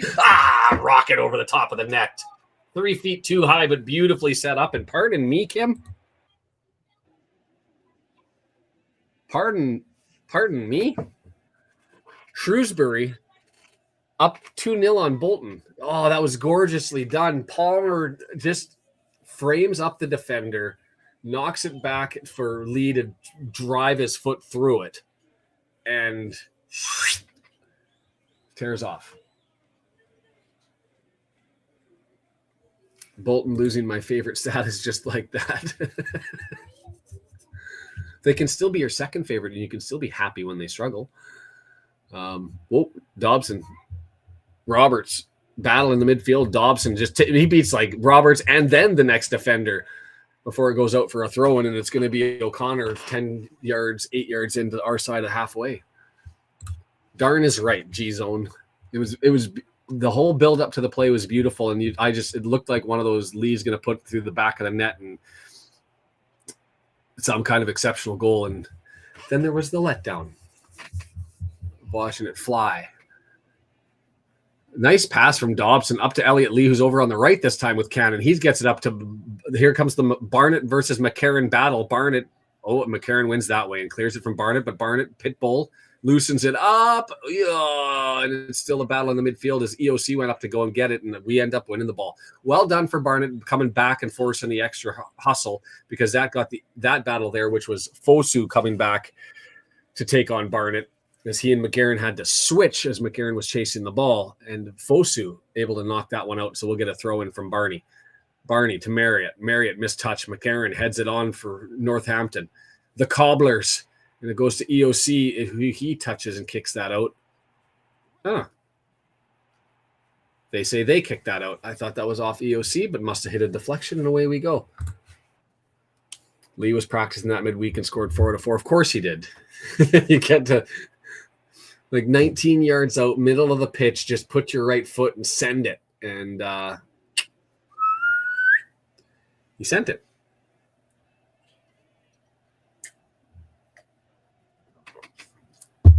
Gorgeous day, though. I'm envious. For Jason picking a day to go sit there in the cop in the glorious sun. I'll forgive him at some point in time, but it won't be today. Thrown all the way down from Northampton. It's going to land at Lee, middle of the pitch, bouncing around. Northampton fans give a shout out as Roberts takes a flop, but the ref doesn't agree. Ooh. And we had Guthrie blow a tire, but he's able to get up and thump that down as Eves chasing after it, not able to get there. Just no threat other than set pieces as Northampton. We just need to get one here. Let's go. No W&G, so I'm just going to look at the table around us. Mansfield currently sitting second because they're up and we're drawn. Wickham doing Wickham crazy things. They're up on Crawley Town, so they're now fourth on the table. And I'm going to stop because Barnett ends up free breakaway from all the way through the midfield to the 18-yard edge of the area. Too far, headed down. It's right there. Lead scores. Yes! I knew it was coming. You knew it had to be. Woo-wee! Marriott. Where that ball ended up taking so many unanticipated bounces, but there were so many red jerseys everywhere. There was like, do whatever you want to do with this one, and it's going to land on a foot. And Lee, I think, actually left that one for Marriott to come screaming in and finish it. Barney, with the massive breakaway, runs from the midfield stripe all the way forward to the 18-yard box. And then what does Barney do? Well, he doesn't take a shot because that's not what he does. He lays it up with the right-footed cross. It goes too far, ends up being brought back into the play. And I think it was McClean who brought it back in. And it's, who's it going to be? Lee, Marriott. I don't know. Marriott takes it. So Barney, far post. And it was McClean who just draws it back in. And actually, maybe it wasn't going to be. It was the camera angle that made me wait. Lee, Marriott. Oh, you know what? To be fair, both of them could have had it. Lee was running forward. Marriott came back to it. And Lee left it for Marriott, who just left foot sweeps it in. Far post. 2 for the good guys. And we're up. Yeehaw. Why did I go country? You know what it is for the first time in forever, I ended up listening to a country song, and I actually like it. Old Dirt Roads, if you want to get homesick, Sandy. And now I'm all yeehaw. Chris inspired that goal. I'll take that. The reverse of Crawley. Wrexham are dominant. Northampton are awful, but it was tied. Yes, that's fair. Mansfield decides, hey, they're going to secure themselves. Thanks, Pox, for being able to help. W&G having some internet issues and trying his best, but it's happening. I'm just happy it's a goal. Who cares who scored? Do we have a song for Mr. Marriott yet? Palmer was awarded the goal. Palmer watched the pass, brilliantly watched, gorgeously watched, adequately watched. The ball bounced from McClean over to Marriott, but that was, he wasn't close to it.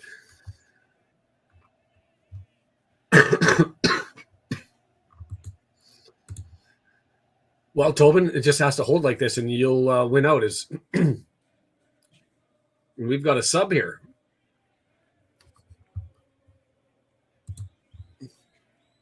McGowan is off, so I don't know what happened to McGowan. He's going straight off and walking down the tunnel. He doesn't look horrifically bad.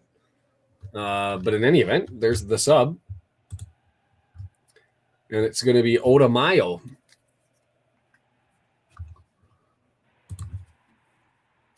Sometimes I get it right, Deandra. It's infrequent. And as my beautiful partner will let me know. But sometimes I get it right. Trippy, how are you? Oda Mayo, I don't know if free kick for us, Palmer getting pulled at. And so we'll get a free kick. What is that? 25, 28 yards out. Guthrie holding on to Palmer. And to be fair, well, you know what? Kudos to the referee. He let them play. And then Palmer wins the ball and tries to get separation from Guthrie, who just reaches out and puts the bear claws on him and holds on to Palmer, who takes his opportunity to go to ground. 2 more in the second half, and I'll be happy. You don't ask for much, Di, do you? Hey, Em, nice to see you again. It's the crowd's largely eking in here. We're gonna get a. It's got to be the Tom O'Connor left-footed. I don't think. And will he try to up and down this? Only one man in front of him. Could he go near post? It looks appetizing. Or is he going to serve it up and try to find a body in the middle of the mob? Oh, it's going to be Lee chipping it far post. Headed away. And so it'll be Dobson now. 35 yards out. Another opportunity. He gets it up to EOC, who's on the off-footed. Tries to draw it back to McClean. That looked like Bambi on ice. He's down on the left-hand side trying to do something offensively with the wrong foot, and the way he spun that one to try and get it to Dobson just sniffed like a desperate play. That's basically what I would look like trying to do anything on the football pitch. It's just a little bit awkward, but you sensed what he was trying to do. I won't mock the guy for back of the legs, free kick for us. I don't think that's a card. That was unanticipated. That was Fosu just reaching up to go try and get the ball, but didn't know that a Scar was there, and he ends up clipping him. Oh, you know what? I'll take that back. Scar doesn't say anything, but how could he not know? I thought that he turned around and spun around and ended up whacking him, but he was actually moving towards him. Come on, Wrexham. Come on. Yeah. It will be there soon enough. Palmer flicked on to Marriott, not able to get there, and it's going to go to Burge as we're at 43 minutes, and it's a fascinating day as we're watching Marriott giving away, put it too far in front of Barnett, and didn't give him time to get around the defender, and just said, "Come and get this," before it went rolling out of play. Barney couldn't get there; he had a defender in his way and had to go around him.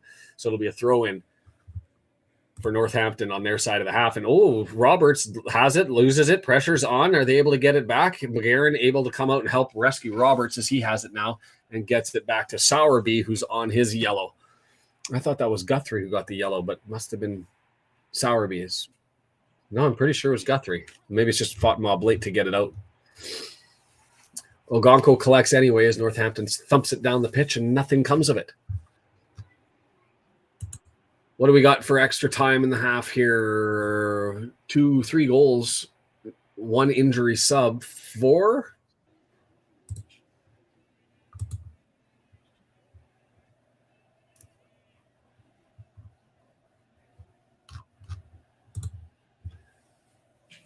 Off to Wales on Monday. New Key this time. Last week I was in Wales. We beat Reading 3-0, so I'm claiming good luck status. Long may it continue, M.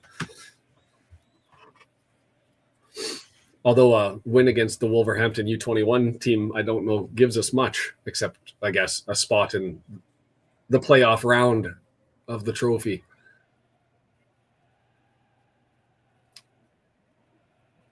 That's why I figured 4 minutes would be added time. So, and I got a tip in my ear before it came forward is the official pulling Eves forward to have a chat with him is, 4 minutes goes up on the board. 3 goals and 1 sub injury is Eves is saying, I got my jersey pulled, and they're having a chat, and the referee letting them know just because you're having your jersey pulled doesn't mean you get to wipe somebody out. I always love that. Referees that end their conversation with. And none of that. It's like the parents scolding their kid because I said so. Ogonko with the restart. 5 miles. Can you hear the roar from 5 miles away when there's a goal? My thumbnail has Marriott scoring 3 today. I hope, Kim. I was actually thinking if I put that out there and it happens, I would lay claim. Problem is usually when they make the thumbnail, they don't even make the lineup. Cannon and Marriott, or Cannon and Barnett trying to get the ball, but they're not able to do so. Fosu has it hit midfield, and well done, but then loses it. Fosu spins 3 times and then ends up fouling. Man, there is Northampton's turning into that, we're so hard done by squad. Every time that there's a body that gets nudged and falls over for us, they end up throwing their arms up despondent, as though they're it's been a travesty. How could we look so different at home? I do think that this is Northampton side, and I do think that Stevenage beat us, right? But I get the Crawley one. Palmer, that came out of nowhere. Right, head contact. We've got to stop playing. We've got to head. Yeah, Palmer hit him in the back of the head with the head, so that came out of nowhere, right-hand side, about 35 yards out, and it's entered into the box, and it's right there for Palmer, who goes and smashes onto it, but he ends up getting Baldwin on the back of the head. And they're all saying, well, why isn't that a foul? EOC, just with that was good service. Oh, it didn't even get him in the back of the head. That camera angle couldn't have been more perfect. I don't like people who pull drama on head injury stuff. And in fact, if he went down with a head injury, I think he should have been inspected. And if that's what he was complaining about, and then punted off to go and get tested. Okay. Oh, Barney to Cannon, right-footed sweep, and he misses by about 8 yards. I'll hit the refresh button when we get to the half, but I'm assuming Jinping's pox doctor that you must be in the United States then. Because I think it's Paramount Plus. It's way ahead of me. Burge looking to get it started. Left footer, long thump down the middle of the pitch. Headed down. Northampton's going to get control of it. Hoskins over on the right-hand side, and he just flicks it down further. And O'Connor had the first touch, nobody around him, and it almost went rolling out of play. Instead, he gets it forward to Lee. Lee's got 2 guys with him, flicks it over to Dobson. Dobson has no options but to thump it down and now it's Marriott chasing on Guthrie, and Guthrie. Wow. That's Marriott working his butt off, and Burge puts it out of play, but that was Marriott chasing it down. Guthrie fending him off.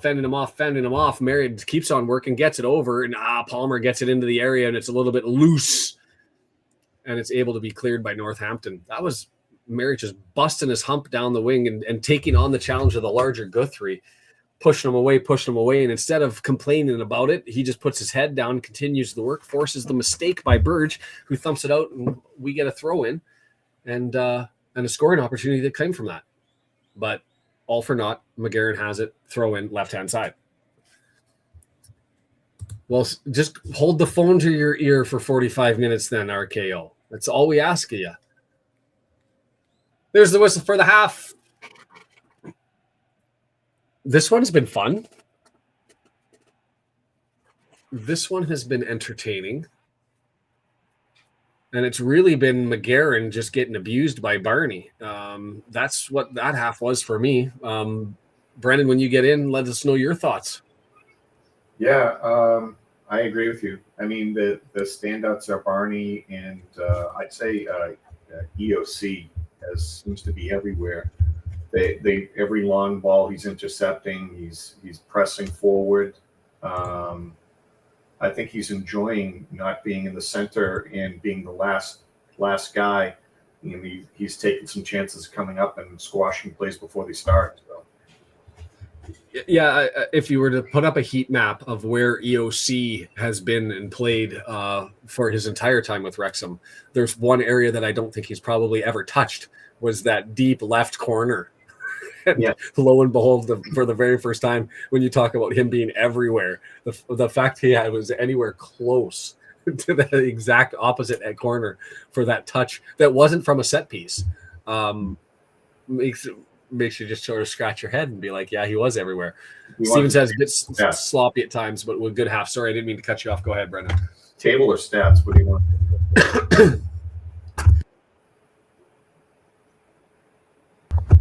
Let's do the table. We'll bring that one up there.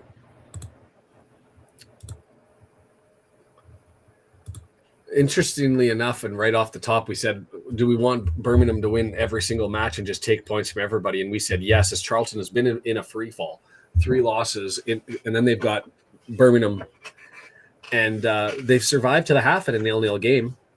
But I mean, you look at the top of the table, and you remember that you had Huddersfield and Barnsley sitting at 6-7 before the game started. Yes, with games to come, but have a look at.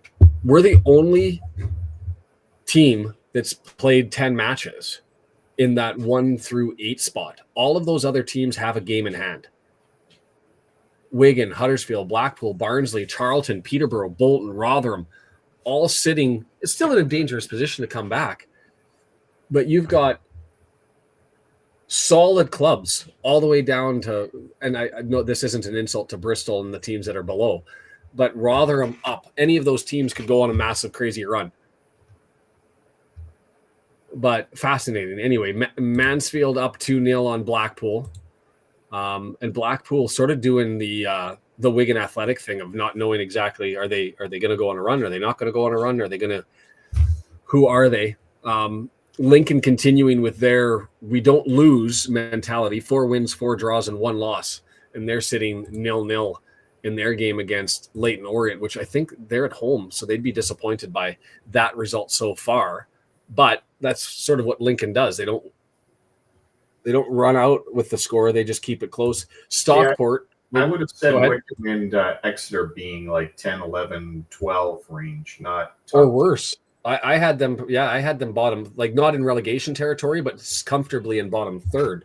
I don't know too many people who had Wickham.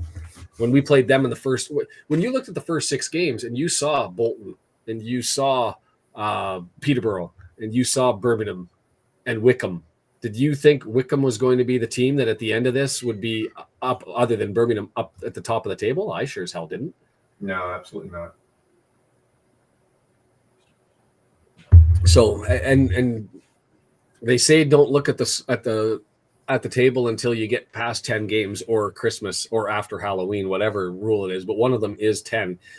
And it's still just a mess of teams all the way down. And still what's crazy is that 1 through 8, other than us, as it sits right now, all have a game in hand as well over everybody. So are you really suggesting that Reading, Exeter, Wickham, Mansfield are all teams that could assert themselves and take a jump in separation from Huddersfield, Blackpool, Charlton, Peterborough, and Bolton? Just crazy to think of.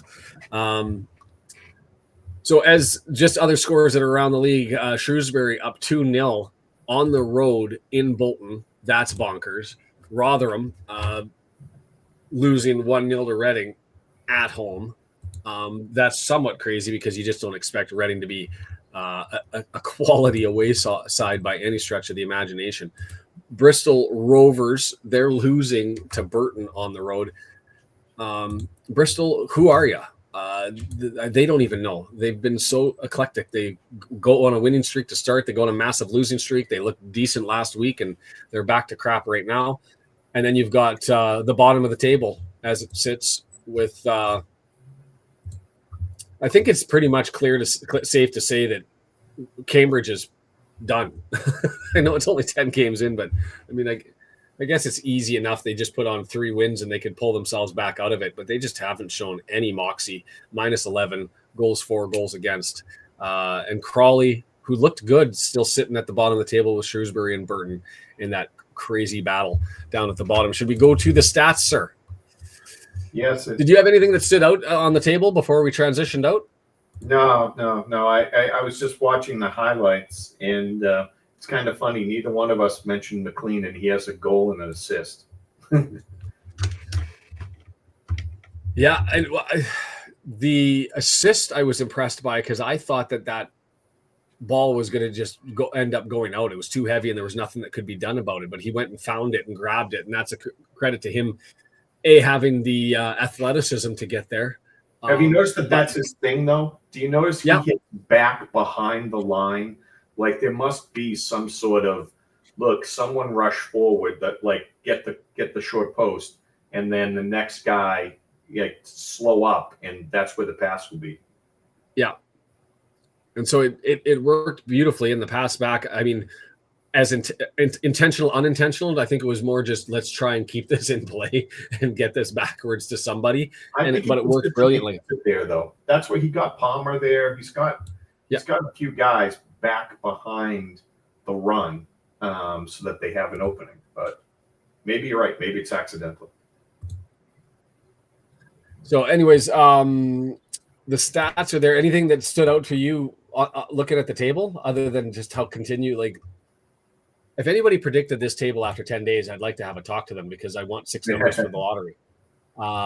There's no way I had this in anywhere close to a reasonable expectation. All of the teams that I thought were going to be at the top, and I mean all of them, are all sitting basically 9 down to 17. You could cut and paste 9 and 17 and swap it with 3 to 8, and I'd be like, that's probably what I would have predicted. Almost exactly. So crazy. Anyway, the stats. This is just a bonkers one, completely against everything that we've seen, isn't it? Yes, definitely. So if that's one's up on the screen there, 70% possession. I don't even know what that means. 8 shots, 3 of them on target, 2 big chances, none of them missed. So our XG already up at 1. They're only at 0.28. Accurate passes 209, which isn't for us is nuts. I think we're at 211 for the. I should bring that number up. How many passes we have during a match normally, and I believe it's like in the low 200s. We're already at the half at 209. You go down to long balls and accurate long balls, 19 of them for 45%. That's way above our season average. It's just this is a stat padding exercise. Have we been that crisp and that good, or is Northampton having that much of? Are they that bad or having that much of a bad day? Do you have a sense of that? I was watching. To me, it seemed like we had 2 more players on the pitch than they did. There always seemed to be multiple guys open. That something about their formation is leaving the middle of the midfield open, and we have enough pressing forward to keep them occupied. They seem to be dropping back.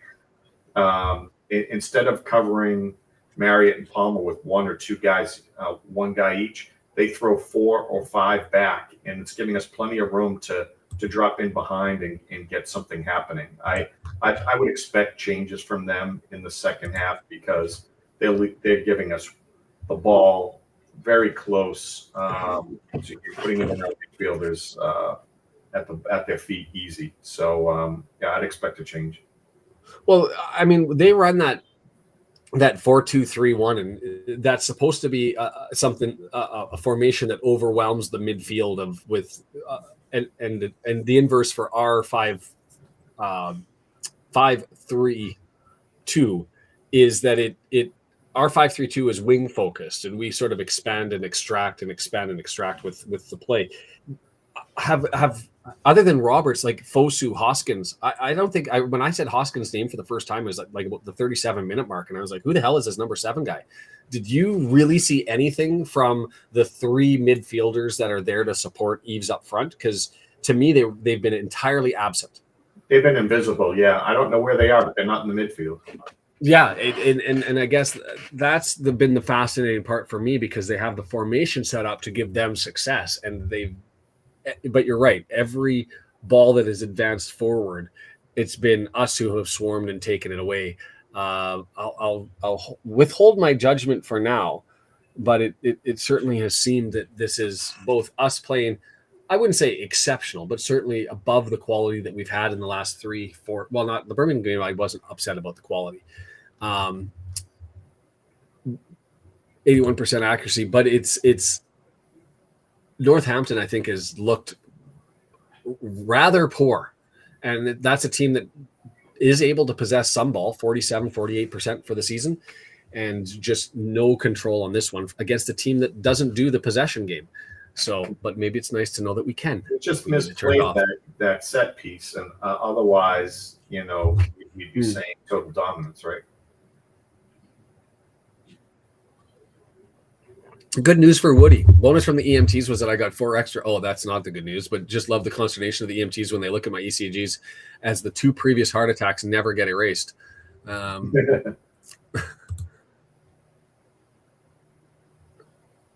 D. Foster, that's exactly where I am. D. Foster just identifies my exact thing. What kept predictions of all the major odd makers and pundits for the League One. None are even close, other than Birmingham at the top. I'm not even a prognosticator by any stretch of the imagination, but the only team that everybody consistently had at the top that I didn't put at the top was Charlton. But I thought Rotherham give them second, but maybe Bolton. But after those 3, I had another subset of teams. It was the Huddersfield, Stockport, Wrexham. I didn't put Charlton in that list, and then it had the drop down to the sort of the mid-table and below. That's where you made a big mistake. The Rotherham, you were on board that hype train of we got in early, therefore we're good, right? You had too. Well, and to be fair, their history has been up, down, up, down, up, down. They've got a nice stadium. They've got capital behind them. They were making the expenses. They were adding new quality players. They were, I expected them to be able to yo-yo back up into the championship, if not this year, relatively soon. And they were certainly paying the money to get there. And they have, I thought on paper, a quality club. Hasn't panned out by any stretch of the imagination. And so what do you do with your Rotherham? You've worked your tail off to pull your way out of relegation, but you're still only 3 points clear, and you're losing today to Reading at home. A Reading squad that just refuses to go away. Like Reading has been as like between 7 and 18. What did I just hear on Mr. Griffiths do in my ear? I turned the volume down and it all went squelchy weird, and I think he was imitating somebody, and now I want to go back and replay this. I'm going to have to watch on the replay because that made no sense. A little further ahead if possible too. I got to hit the refresh button. Let me do that. I want to refresh because I was getting a little bit excessively behind you guys. Anything else to pull from those stats? I mean, other than it just being awkward and glorious at the same time? I think we already made the comment that a lot more possession than we're used to, but I think that's really stupid by them because we're not trying to pass around and look for something perfect. We're moving it up, and then if we can take a decent shot at it, we are, and we'll just keep taking a lot of shots, and the likelihood is we're eventually going to make some goals. It's just not smart to let us have the ball and keep getting the ball comfortably. They're not pressing enough. They're not trying to disrupt us. They're allowing us to easily move it up. where the back line's carrying it up to midfield so that they can chip it in or they can really get it to Barney or the midfield. So I don't know. I just think Northampton looks awful. They got to turn it around. They got to start pressing. They got to get more bodies in the midfield. I'm with you. And the interesting stat for you that I just went and looked up while you were chatting there was we were talking about Northampton with our passing. And McGeehan looks like he's hobbling out there as the players are starting to get going. Accurate passes for the season. Do you know what our 90-minute average is? 233 accurate passes in a game. So we are only 13 passes away from surpassing our average. I find that to be entirely bonkers. So we've got a couple of subs. The free window being utilized by Northampton. So I'm going to have to figure this out. This is I don't know. Defensive configuration has been changed, and we've got number 12 coming off the bench for them, Guinness Walker. And I don't know who he came in for. As we're underway, sorry, Brandon, about 2 seconds behind probably to start before I gave you the notice of that, is it goes to O'Connor, who gets it all the way down the pitch for Palmer.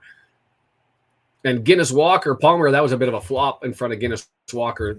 Or that wasn't Guinness Walker. That was Odamayo. So he came in right before the half. And I don't know exactly who came off.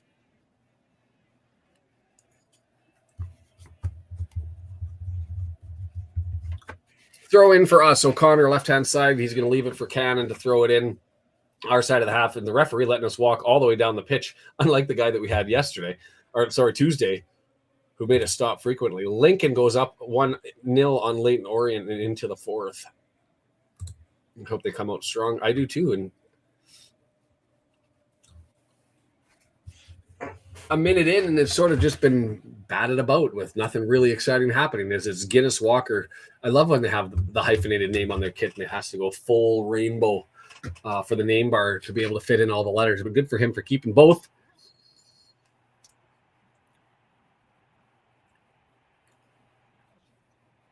Just sounds like a good name. Guinness Walker.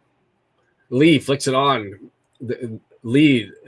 See, even when they do have three defenders around, all kicking about, it was still Lee who managed to almost nick that from those three defenders before they end up getting. By the way, Northampton going left to right. That's towards the Wrexham going from right to left towards the tech end in this one. They did change to the first time Wrexham wasn't second place for odds favorite to be promoted, as they actually moved Bolton up into second, which I thought that's a little premature.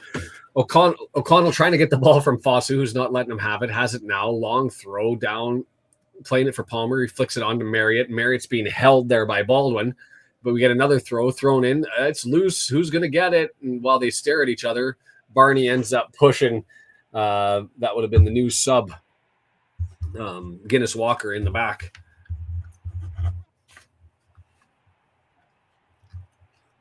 We're going to have to figure out this. And I haven't done a poll yet or anything. If anybody has an idea, we can do that.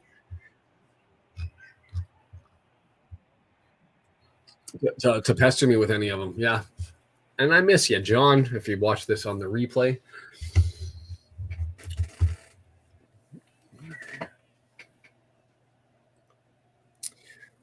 Ball came back, misplayed, and so Palmer's able to nick it easily. I don't know what was happened there but anyway, Lee's got it. 18-yard box. He gets it over to Cannon, who's all the way over, lays it into Marriott. He gets stabbed away, and it's going to turn.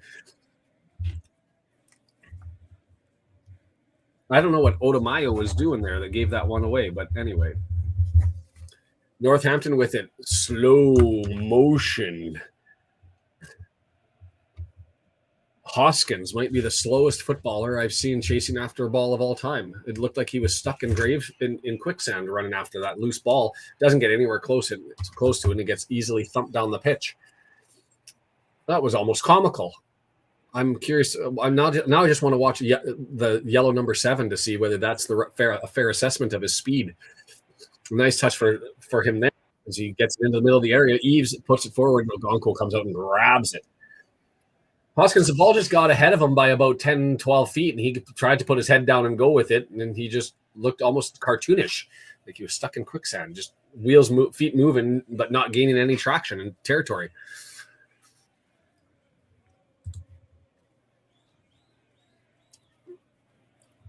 Fans of football always have something to complain about. No?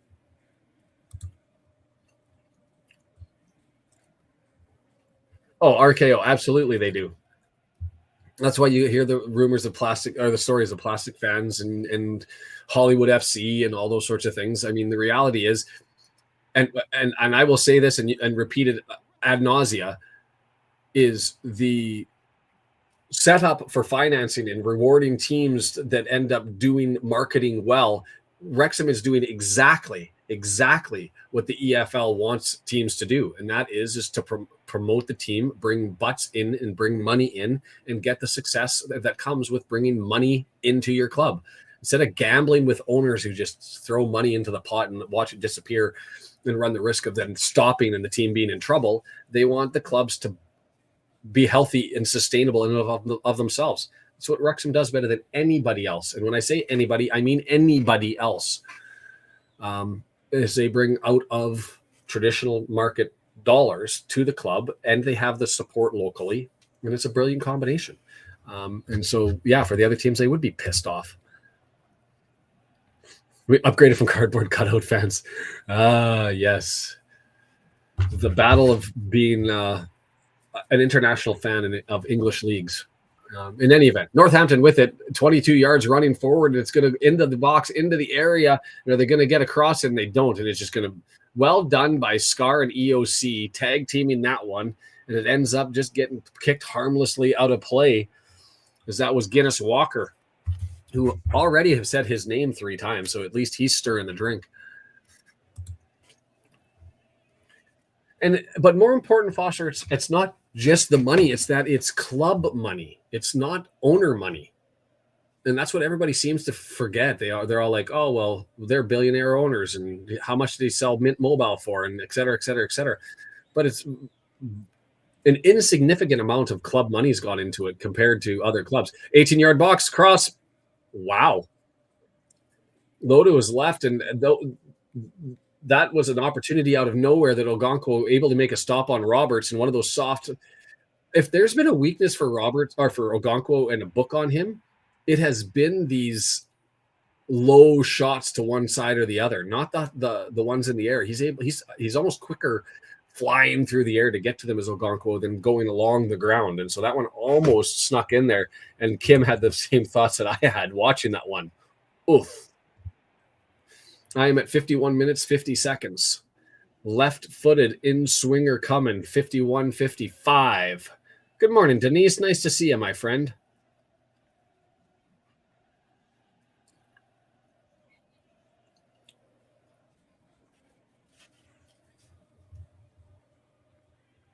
Still waiting for the referee had to go and admonish some people as there's Scar and Baldwin are into a pushing match, and here comes Guinness Walker with the service, short post, headed away, and then headed away again. Well done.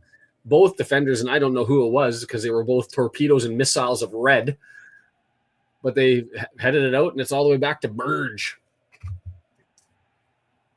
Hoofball by Wrexham, gathered easily by Northampton, and a few good passes. Yep. A mate at the match was chatting to someone from Vancouver wearing shorts with one leg that's a white maple leafs on red and the other. Huh.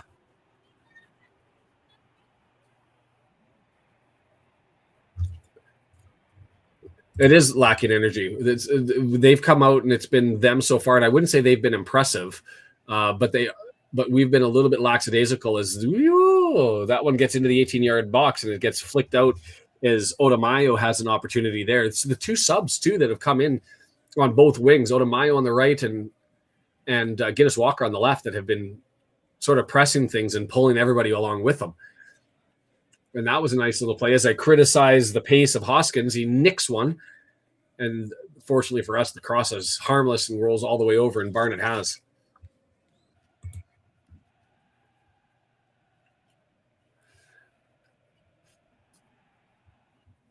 British teams are obsessed with attendance. and even at home attendance. And the issue that I have with that, and the reason being is historically, before a thing called the internet that has been out for a while now, it was the only way that the club could make money. TV a little bit and bums in the seat. You got to put bums in the seat. You can't be big without bums in the seat, and that's true. Things have changed.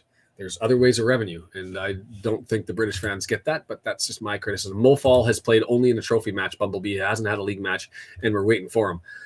It's Northampton with it, their side of half near the goal, just standing over the ball as they look to try and get the possession number somewhere decent, and they play it back to Burge, who hoofs it down the middle of the pitch. Now, this is one where we won every ball that was hoofed down like that, and we've now taken control of it. So at least that's fair.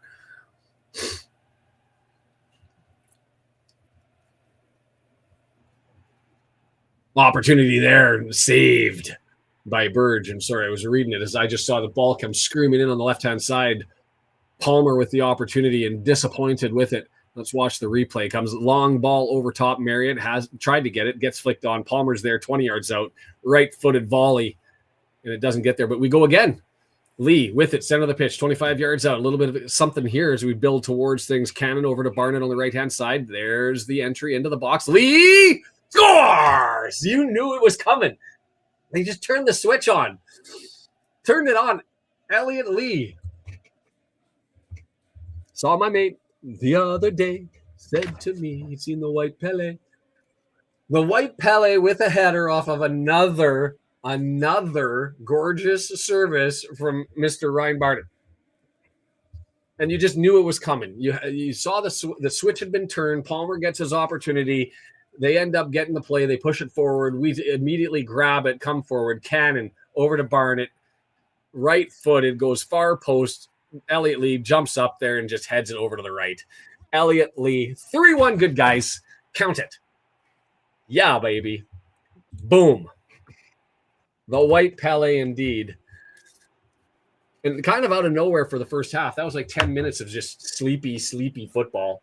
Getting a little, but have yourself a game, Ryan Barnett. McClean also, but our wings, sorry to Mr. Mendy and to Seb Revan and those who want to be on the wings, but there were doubts and questions. There weren't with Ryan, but there may have been with McClean. I think that they've asserted themselves on both wings for a while to come. But here they come, Roberts, left-hand side with the ball. Northampton still searching, 18-yard box, and it just falls to the ground. I don't even think that was a flop. I think that was a slip. If it was a flop, it was horribly performed. But I think he just slipped. And so, anyway, he's able to get the ball back after Palmer Cousin advanced it. He gets it to Fosu on the left-hand side. He's got O'Connell marking him. 18-yard box just outside of it, up against the goal line. And Fosu beats O'Connell, and Cannon comes back and just kicks it out and gives the corner. Yeah. Slippery character, Fosu. And not O'Connell's strong suit, to be completely fair. Love the man for his headers. Love his man positionally in the middle of the pitch. But that's the one thing I have about him being on the outsides of the center back position, the three in the back, is I don't like it when he's into a duel on the ground. Charlton goes up 1-0. See, I don't like that. I don't like that at all. I want Birmingham to just run away with the lead, give them the championship, take points away from everybody. I don't want Charlton to enter into the equation and be a team that we have to worry about.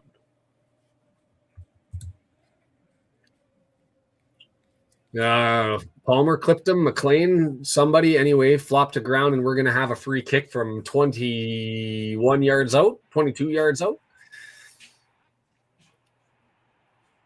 Oh, it wasn't McClean. It was Palmer. Just reached in and dragged in the leg. And so this will be a big wall, just given the angle of it. It's going to have to be probably 6 or 7 people. Interesting. Maybe that's the poll. Because, wow, go Charlton. RKO says Charlton, let's go. Fascinating. Because Brendan and I think, are both, well, we talked about it, are on team Birmingham win every game. So I'm curious. We'll have to run that as a poll after this free kick is taken. As Guinness Walker stands over on the right, he could give the left footer. And it looks like that's Hoskins over on the left. And now it's just Hoskins left. The short, stubby, slow motion guy, Now I hope he doesn't score. Sandy agrees with me. Swirly do want them to lose one game, though. Yeah, to us. That's it. Right footer off the wall, and it's flicked off, and Dobson's got to reach down and grab his face. Is he going to get a moment to clear the cobwebs here? Did Hoskins smashes that right off of Dobson's dome? And it looked like he was holding his nose area. So I'm surprised that this was. No, Dobson's fine. He's tough as nails. He's just still sitting there rubbing his face as he's taking one off, smash off the face. Absolutely, Die. I would love to have Mullen open his account here. As we're going to have a right-footed in-swinger from the left-hand side. Fosu serving it up close and easily headed away by Cannon, and Barney's on the chase. Is it going to go out of play for a throw? No, it's going to be kept in a little bit further. And Northampton advances it and turns it over to Cannon. He's all the way out already and looks to spot Marriott. Nice. Spins him. Can Marriott hold up while the support gets there? I don't know. He's battling, and well done. He's got really nobody up there, nowhere to go. So he just holds it up and it goes back. And Barnett now on the chase before it gets cleared to the middle of the pitch. Oh, I would love for Birmingham to lose at the racecourse, but for them playing everybody else, go ahead and win them all. Oh. Referee giving a free kick at the midfield stripe. Hoskins goes down. Referee says, yeah, that's enough for me. And McGeehan steps over top, and now they leave it. And here comes Guinness Walker. Is he looking to find a body? They are. They're moving everybody forward. They're 7 yards in from the midfield stripe, and they're moving all their center backs forward and brought Guinness Walker in to serve it up for them because they're all lined up. Mullen and Fletcher warming up. The Pennies are running up and down the sidelines and left-footed service, and nobody touches it. And it just bounces and skips out of play. Just a stinger. Yeah, and I don't want Charlton up here. I don't want them up. I would much rather, if they didn't have those 3 points, they'd be moving all the way down to 13th and be sitting down in 15th-ish.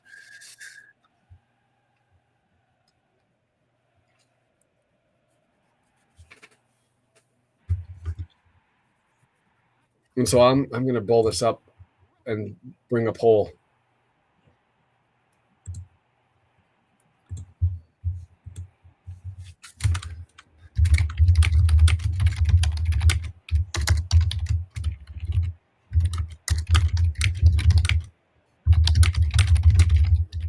Northampton with it over on the left-hand side. Roberts with it, 22 yards out. He's got Dobson. He's into the 18-yard area. It's down, and Ogonko able to come up and snap that. Snap that? Snap that? Grab that? I don't know. Snab. New word. Grab/snap. He snabs that one from Fosu, who's moving forward right behind him. And if he didn't snap it, that would have been in the back of the net for sure. So well done by Ogonko coming out and challenging that and recognizing the danger in advance.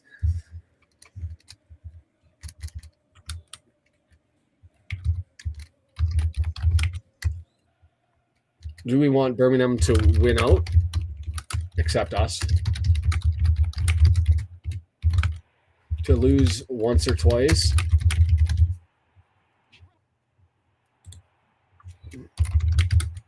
Lose a lot.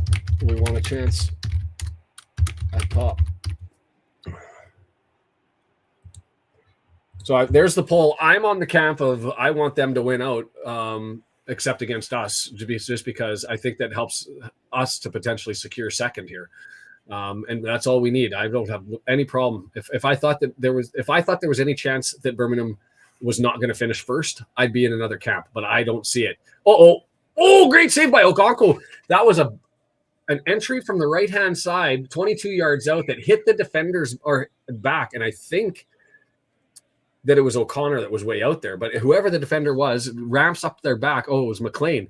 Skips off of his back, goes up in the air, and it's served up gorgeously for the Northampton forward to hit it, who heads it. Ogonko has to react over to his left. Birmingham playing one miserable game, and they still have 63% possession.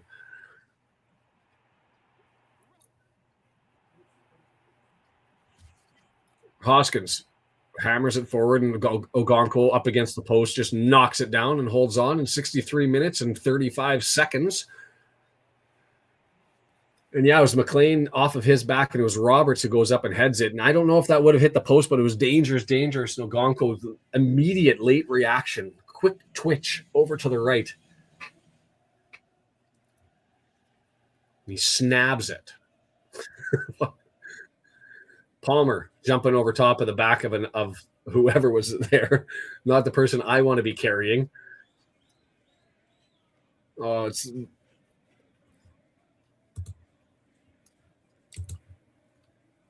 that's Guthrie. Is that Guthrie again?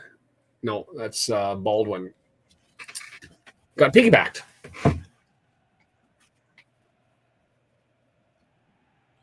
This is the last window, because they used one before the half, so they've used it at 65 minutes to bring in. That's a bold move. Eves comes off, Moulton goes on, and do I have it right? They did one before the half. They did one at 46.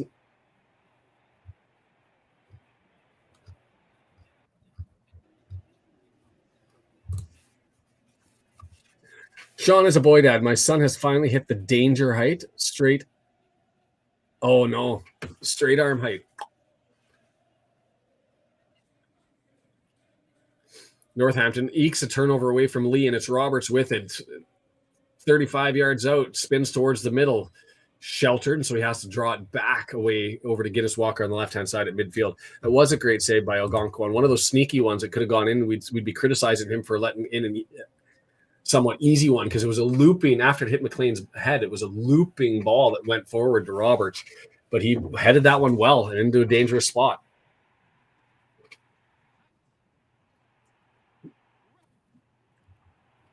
Did you miss anything? Yes, Dave, you should be running more, because the performance that we've had has been something different and positive. 3-1 for us. First place season finish has way more plus EV than simply getting promoted. It does. Chris, you beautiful soul, with the super chat donation.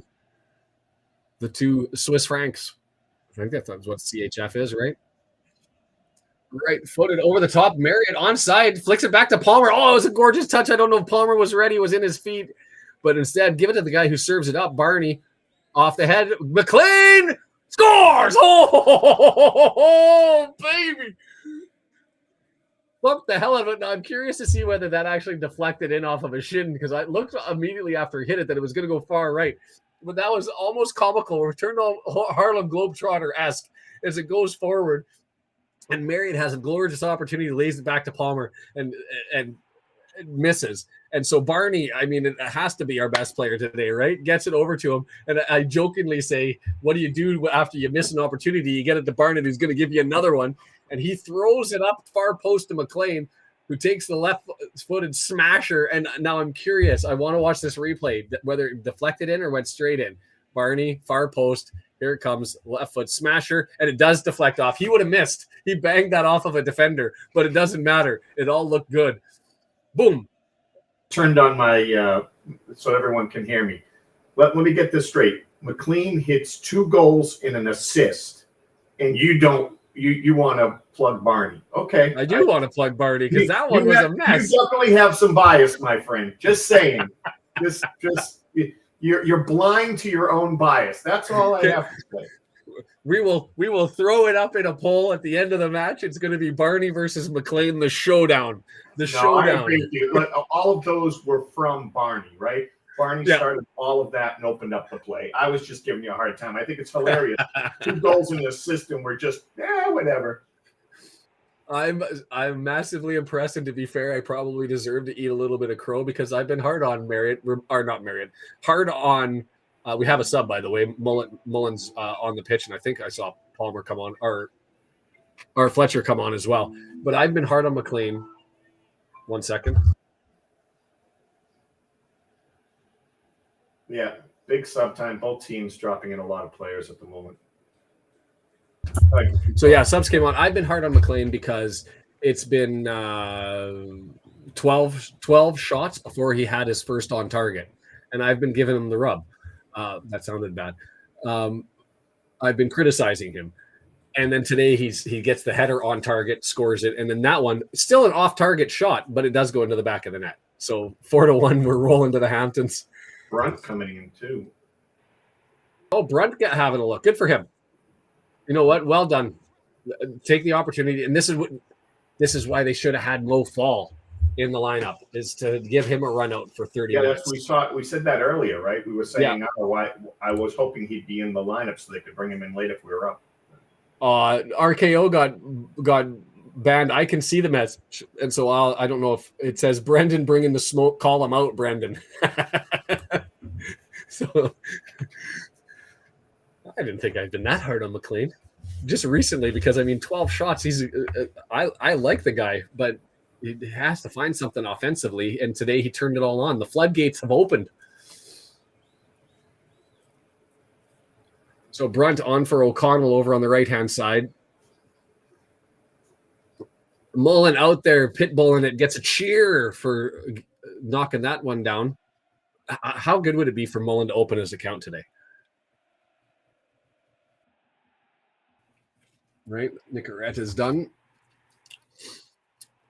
Not as stressed anymore as they've made their sub. It is a pretty story. Lose a lot, we want a chance at top. Interesting that it's as split as it is between the two options there. Did Bolton come back on Shrewsbury? Let's go look at the table. I gotta hit the refresh button on it. Yeah, 2-2. That's why Bolton are my backup faves, Deandra. Come on now. Come on now.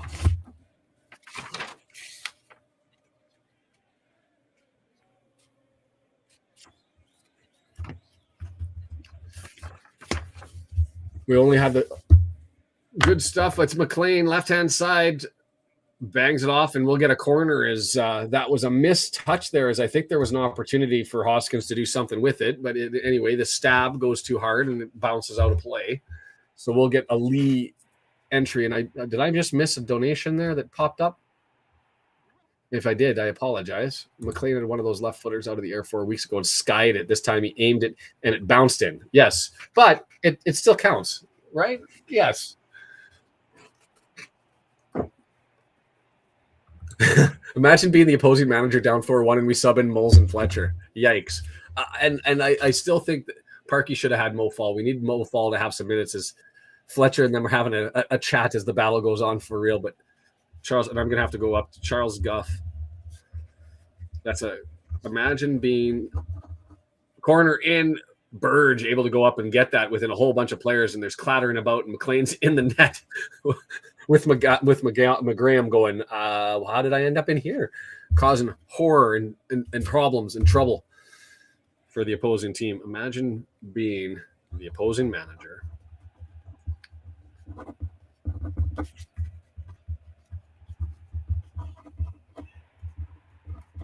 Moles and Fletcher. Yikes. That one goes with, I have a nice list of clubs I disdain. I disdain so hard. And I got to go up for Vanel. I want Birmingham City to be relegated to the Sunday League. That would be amazing. Here we go. Fletcher looking for Mullen. And I think Mullen was onside, but he couldn't get it to him. It bounces off of about 4 defenders. If he got that pass through, it would have been something else. And Mullen would have been running all the way clear in from about 20 yards out. Just missed the pass. And McClean with it midfield draws it back to TOC. The jinx was on there from Mr. Griffiths. He said the word hat trick and McClean. That would be something else.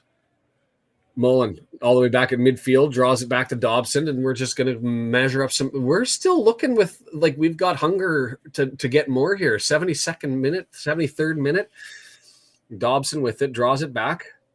And I like this. Don't shell up in a 4-1 and see what they end up doing and go home. Keep the ball and look for it. So Brunt, first touch that we've seen for him in league play, grabs it back, and it's going to be a right foot. Bangs it off of a player, and we'll get a throw in from just 18 yards away from the goal line on our side. Subs. Cannon coming off for Rathbone. What a day. This has been a fun one. Stretch it out. take some relaxation. It's nice to be 74th minute in and feel comfortable going away while the subs go on. Just take a quick look at the table here, as it is indeed Bolton who's come up 2-2 to find a way in their game against Shrewsbury. Bottom of the table, Leyton Orient losing, Northampton losing, Crawley losing, Burton losing, Cambridge losing. The only good news, I guess, for if you're Rotherham, is they found 2 goals in the second half, one from Nambe, one from Otterton, and they're 2-1 coming back up as against Reading. And so we get back underway here.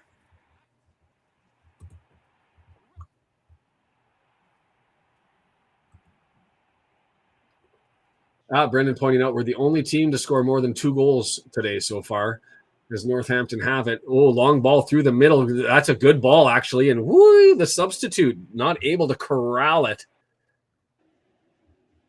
That being Morton, who came on for Eves, was chasing it down, and it's going to be a throw-in for us.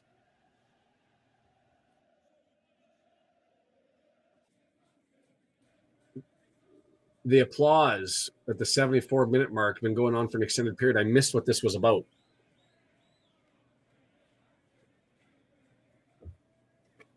I didn't see why the round of a minute applause. And James just picked up a yellow card. Did he? Because he's already had that's got to be a graphic error. He already had a yellow, didn't he? I think that's got to be a mistake. When did McClean get his yellow card? I thought it was earlier. In any event, 8.9 on FOTMob for him, 8.9 for Barnett. Like, offside given on Mullen.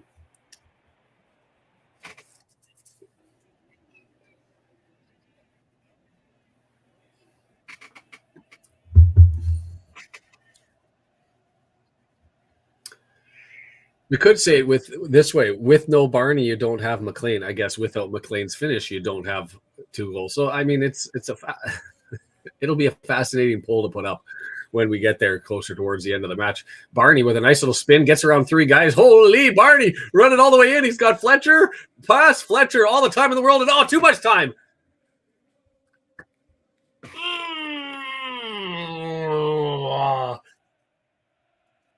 Too much time, Fletcher. Barney gets it to him. He's wide open in the middle of the area, and he takes way too much time, and he ends up being tackled. You got to get that off, sir. So much time, he probably got nervous. Oh, nutmeg from Lee, and he's running forward 20 yards out, and the low shot doesn't get in on the left-hand side as we are just swarming. Angry wasps on the hunt, just mobbing.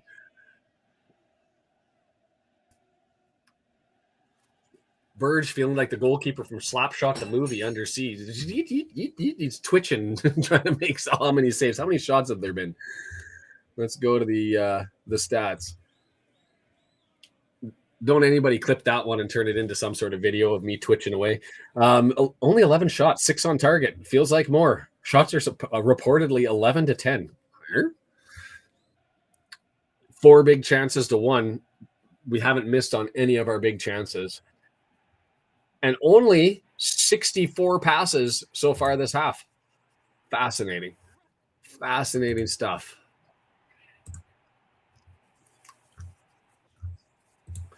Kyle says Birmingham losing is a good thing. I'm not sold on it, Kyle. I'm not sold on it at all. Because I don't think that anybody, including us, is a threat to take them out of the top spot. So just let them beat everybody and break the record, except for us. I'm a fan of take time to determine plays, then take it. Don't try to be cute. Just put it in the back of the net. Yeah. I think you meant don't take the time to determine placement. Usually Fletcher's pretty good. Like, he has a read on it way before it gets there of exactly where he wants to put it. It's just, 1 touch or 2 touches, get it to ground and then pick a corner and smash it there. Make him pick. Like, he was well within the dotted area. Enough of a boot. Just pick a corner and treat it like almost like a penalty kick. Just, in any event, it doesn't go in. Lincoln with a late goal against Leyton Orient. That's unfortunate. Would have been nice to have them sitting and nursing a 1-point success. At the top of the table, then, it's only Stockport sitting at 6th. And, man, that whole mob of teams sitting at 9 matches played. I mean, that's Mansfield, Lincoln, that could still jump over top of us with their extra game in hand. As Northampton has it left-hand side, draws it back. Rogers, does he take a shot? Right-footed, cross post. They've obviously got on the book to go low because that's what they're doing. Every opportunity they get is Roberts ends up – I said Rogers. Roberts ends up smashing that low to Ogonko's right, but he's able to go and grab it and collect.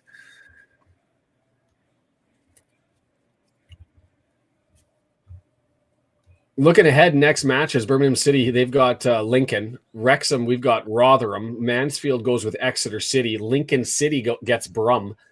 And so that's 1 versus 4 with the mix-up. So there's some interesting, tasty treats that are coming. Wickham and Stockport, 5 and 6, they play each other. So if we can do our business with Rotherham next match, there's going to be enough of those teams beating each other at the top of the tables. Rathbone just gets swept out, playing advantage, left-hand side. Mullen lays it over to McClean on a hat trick. He serves it up for Fletcher and headed over top.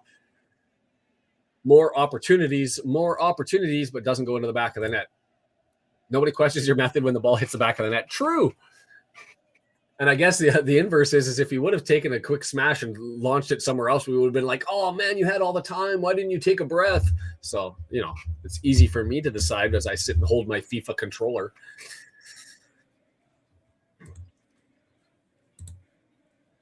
Here's the question that I have.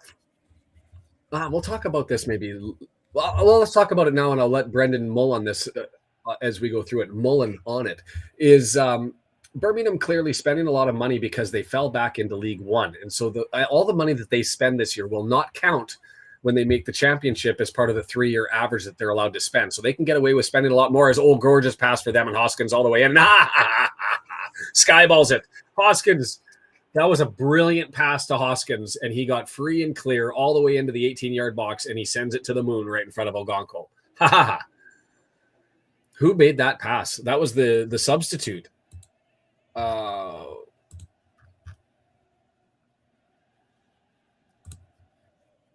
substitute, who was that? Morton, who came in at the 65th minute for Eves. That was a gorgeous pass. So going back to what I was saying about Birmingham, whatever they spend doesn't count in the 3-year average. If we are Wrexham and we are healthily, comfy, close to sniffing around that second place auto spot, do we see Rob and Ryan open up the wallet in the January window and start to spend with the expectation that we have a real shot of getting into the championship? So we don't want to go up and have any salary count against us at that point in time. We'd rather get those expenses out now in the January window. And do we open up our purse strings?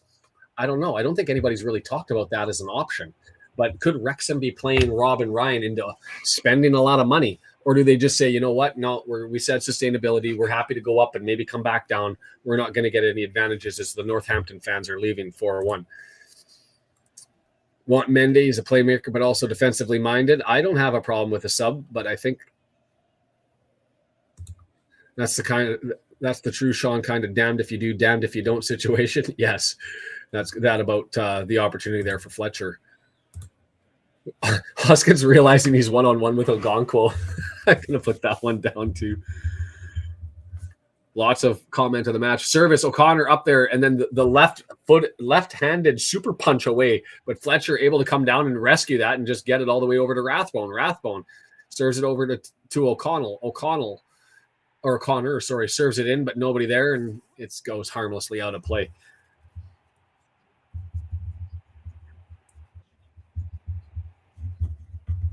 I'm going to leave. I can't make that one because it's not general enough. People would have to know exactly what that was. Hudson, a pleasure to have you here. And a growing little community, 55 different countries, and people who hear all the time is another gorgeous pass by Morton who gets it ahead. This Eves guy who started for them has no business doing so if you've got Morton on the bench. Like, he's looked good since he's come in. I mean, I know it's a 4-1 match, but his touches are fine. Lee taking on two guys and gets it past. The show for handball, not given. Lee with it, scoops it over, and Barney has it. And what's Barney got for it? A little bit more magic. He takes on Guinness Walker into the 18-yard box, draws it back to Lee. Lee couldn't take the shot, so he had to play it back towards himself and couldn't get it. And Roberts with it. Gets around Dobson, who had to lay up on the tackle or else take a yellow card. Push forward to guess who? Morton, who gets tackled and flipped over, still at Morton's feet. He gets it over from the ground on his butt over to Roberts and stands up and says, serve me, and Roberts takes the shot and Ogonkwo collects. A little bit of, I want to look up who this Morton kid is. He's got to be a lone player from somewhere, right? Morton, Northampton. Birmingham have the money, but $30 million to win tier 3. Might as well sack the manager and see what he can make. That's true. Just let them play or coach themselves. Callum Morton, 24 years of age, was with West Brom, and he was with Salford City, really, last year in FJR and loan. Mullen, foul given on Mullen to get a little grab happy there as he has an opportunity, and Mullen gives it the old, if you can read my lips. I don't remember him at all from either Salford City 2023 or Forest Green Rovers, and he's actually on loan from Salford City up to Northampton Town. Interesting. Might just be one game. He's only got 4 goals over the last year and a half, but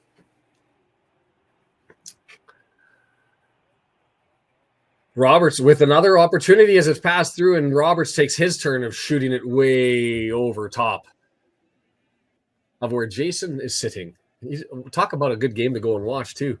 Nowhere I'd rather be other than the racecourse. And isn't it suck in a 4-1 game? And you're thinking, how much fun is Jason having watching 4 goals go in on this one? Andy Cannon in 3rd place for yellow cards with 4. Is there a trophy for that one? Is Mendy's going to get 5 minutes? Seb is getting. Here comes the cheers for Barney. The standing O from a adoring crowd. What time are we at? 8:47. I'll have about 20 minutes here to wrap things up. So we'll do comment of the match and all that sort of stuff here. Maybe I can do that one.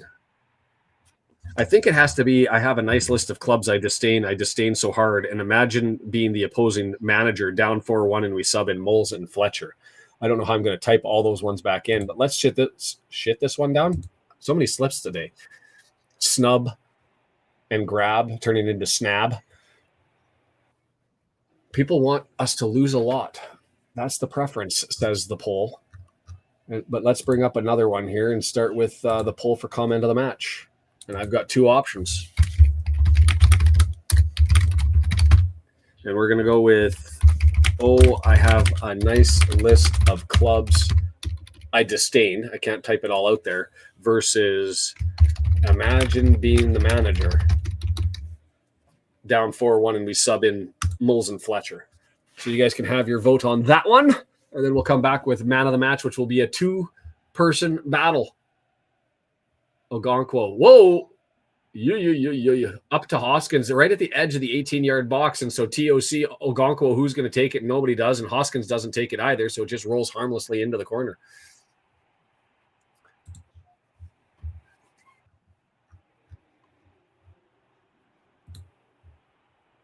Little community.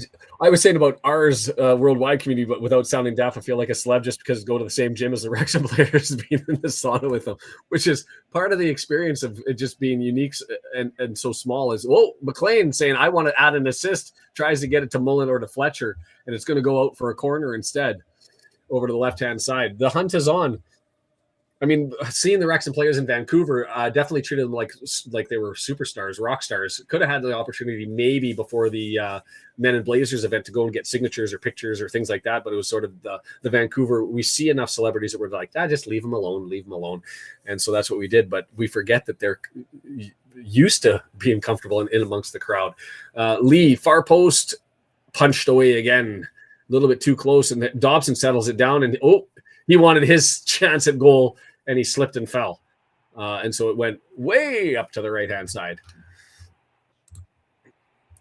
Yeah, no game next Saturday, international break, and I forgot to call that one out.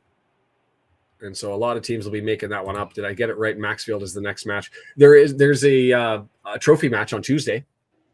But yes, we will be having a day off, and then we'll be picking up an extra Tuesday some point in time.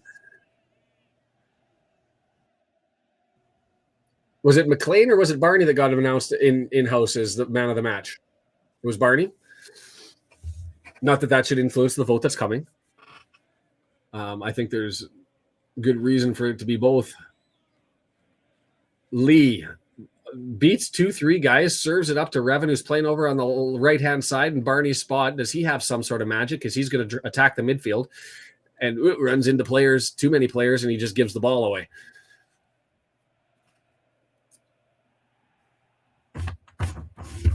McClean taking an interception. And now it gets thumped out, and it's going to go out by Roberts for a throw-in. And McClean looking to take that one. 7th to 15th has a big gap. I haven't looked at the table here to see if Birmingham's come back or any other magics happened out there. But we've set the goal differential back up to 10. Looks pretty similar to me. But yes, 7 to 15, 16 to 13 points. 4 minutes of added time coming on this one. Burge sitting there holding it as the Cloud relatively subdued in a 4-1 win. Foster, thank you for contributing, stepping up, being a sponsor. Appreciate that. For everybody else who's interested, you can hit the join button, add $1, throw that one in there, and you'll get. Make sure you hit the notification button, hit the like button to let everybody know that we were here and having a good time. We're on X, we're on Twitch. If you're over there, feel free to come over to the YouTube, where we've got the chat a little bit more active and it's easier to follow. And is that going to be a penalty given away? Rathbone with a push in the back of Roberts, and I think the referees just put the whistle away. I don't think there was much in the push, and he went down a little easy, but it was close. McClean chasing that one down, bounces out, and we'll get the throw in over on this side. Roberts is still staring at the official, and Morton might be hurt. That player that we've been talking about, or I've been talking about, having a good one. Ooh, I think he actually Rathbone.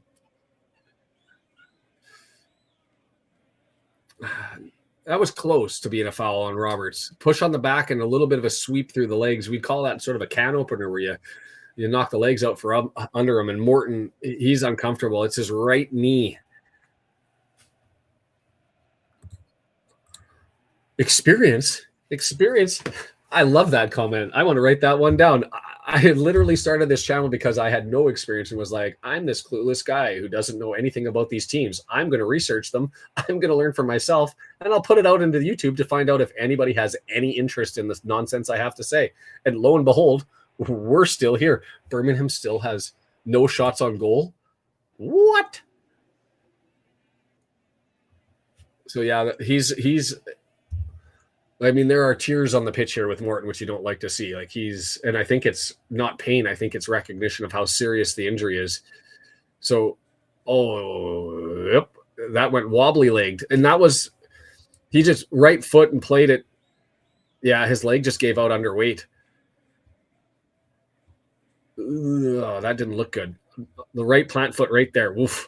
So he went up with his right foot and kicked the ball. And when he brought his right foot back down, he hit the pitch and his leg just went at the kneecap. And so he's in trouble, and he's getting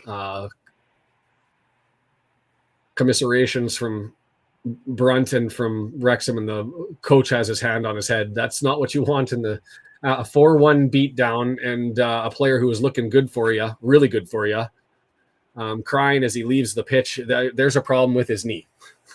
That's not a good one.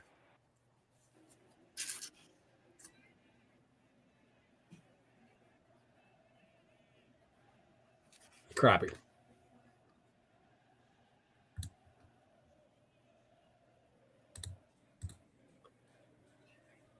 Anybody know how our local guy Jordy's doing? Injured. He blew his knee out too. And unfortunately, I mean, he had, was it 2 goals or 3 goals early on? He had 3, I think, because he had 2 in one game and had one in the other one that Youngie scored in against Cheltenham And then, he blew his knee out. And I don't think he's supposed to be back until like into the January window at the earliest. But if somebody knows, they can let me know. Mansfield in third spot was never on my dance card. Hell no. Your nonsense and my fandom go together like peanut butter and chocolate. Thanks, man. Whew. We're a minute away from celebrating another win here, as we're going to get a throw in as the play is sort of slowed down. Nobody's interested. I think Morton going down with the injury in a 4-1 loss. Unfortunate 4-1 loss. The kid was trying. I mean, he had that gorgeous pass to Roberts. He had a nutmeg and a play through that gave him an opportunity on goal, and then he jumps up to try and save a ball and ends up hurting his knee as McClean serves it. Mullen! Oh, that would have been the icing on the cake. A beautiful opportunity served up by McClean. And a solid header by Mullen, and he can't open his account, his League One account, and gets saved on the line. Put it on the board. 3 points. Oh, squeaky. Sorry about that one. Pull the paper out of the keyboard. I'm just happy. Hey, hoser. It is all your fault. We won 4-1. You're never allowed to come again, Capper. Never allowed to come again. So we've got, imagine being the manager, 4-1, and we sub in Moles and Fletcher. Brandon, who was your man of the match? Barney was great, but I mean, they wouldn't have got any of that stuff without him, and they had far more chances thanks to Barney. I mean, I'm okay with that. I've never been one that I've always thought the goal scorer sometimes gets too much credit. Like if Fletcher had scored on his, how much credit did he deserve? I mean, he was given a sitter with no one on him, right? So, I mean, the guy really working his man and making it all happen was Barney today. So I'm okay with that. But McClean hasn't gotten any. He finally got off the schneid. He got a couple of goals. And by the way, the thing I do want to point out about him is that people put a lot of stock in hat tricks, right? He had 2 opportunities, nobody on him, after he already had 2 goals. And what was he trying to do? Get Mullen and Fletcher a goal, right? That really shows leadership to me. That really, really impressed me. The one-timer, the second goal was a tough one to knock in. That was nice, but and he had to fight over 2 guys for that header. So 2 kind of impressive goals, but I was more impressed with him not going for the hat trick and trying to get others involved. So well pointed out on the selflessness. That's exactly true. That opportunity for Mullen to get off the schneid with the gorgeous opportunity. So Birmingham officially lost. So that's almost unfortunate because it allows Charlton, who would be sitting down in 15th space or lower, with one, I guess they'd be in 16th. But instead they're up at 8th. It would have been nice to have them sort of take a kick. It is what it is. Do we want to do table first, or do we want to wrap up the stats? You mentioned standing, so that's where I went with. Tables up. Oh, we went standing. Okay, let's do standing as they wrap up. So that one's a final. Did Birmingham actually get their shot on goal?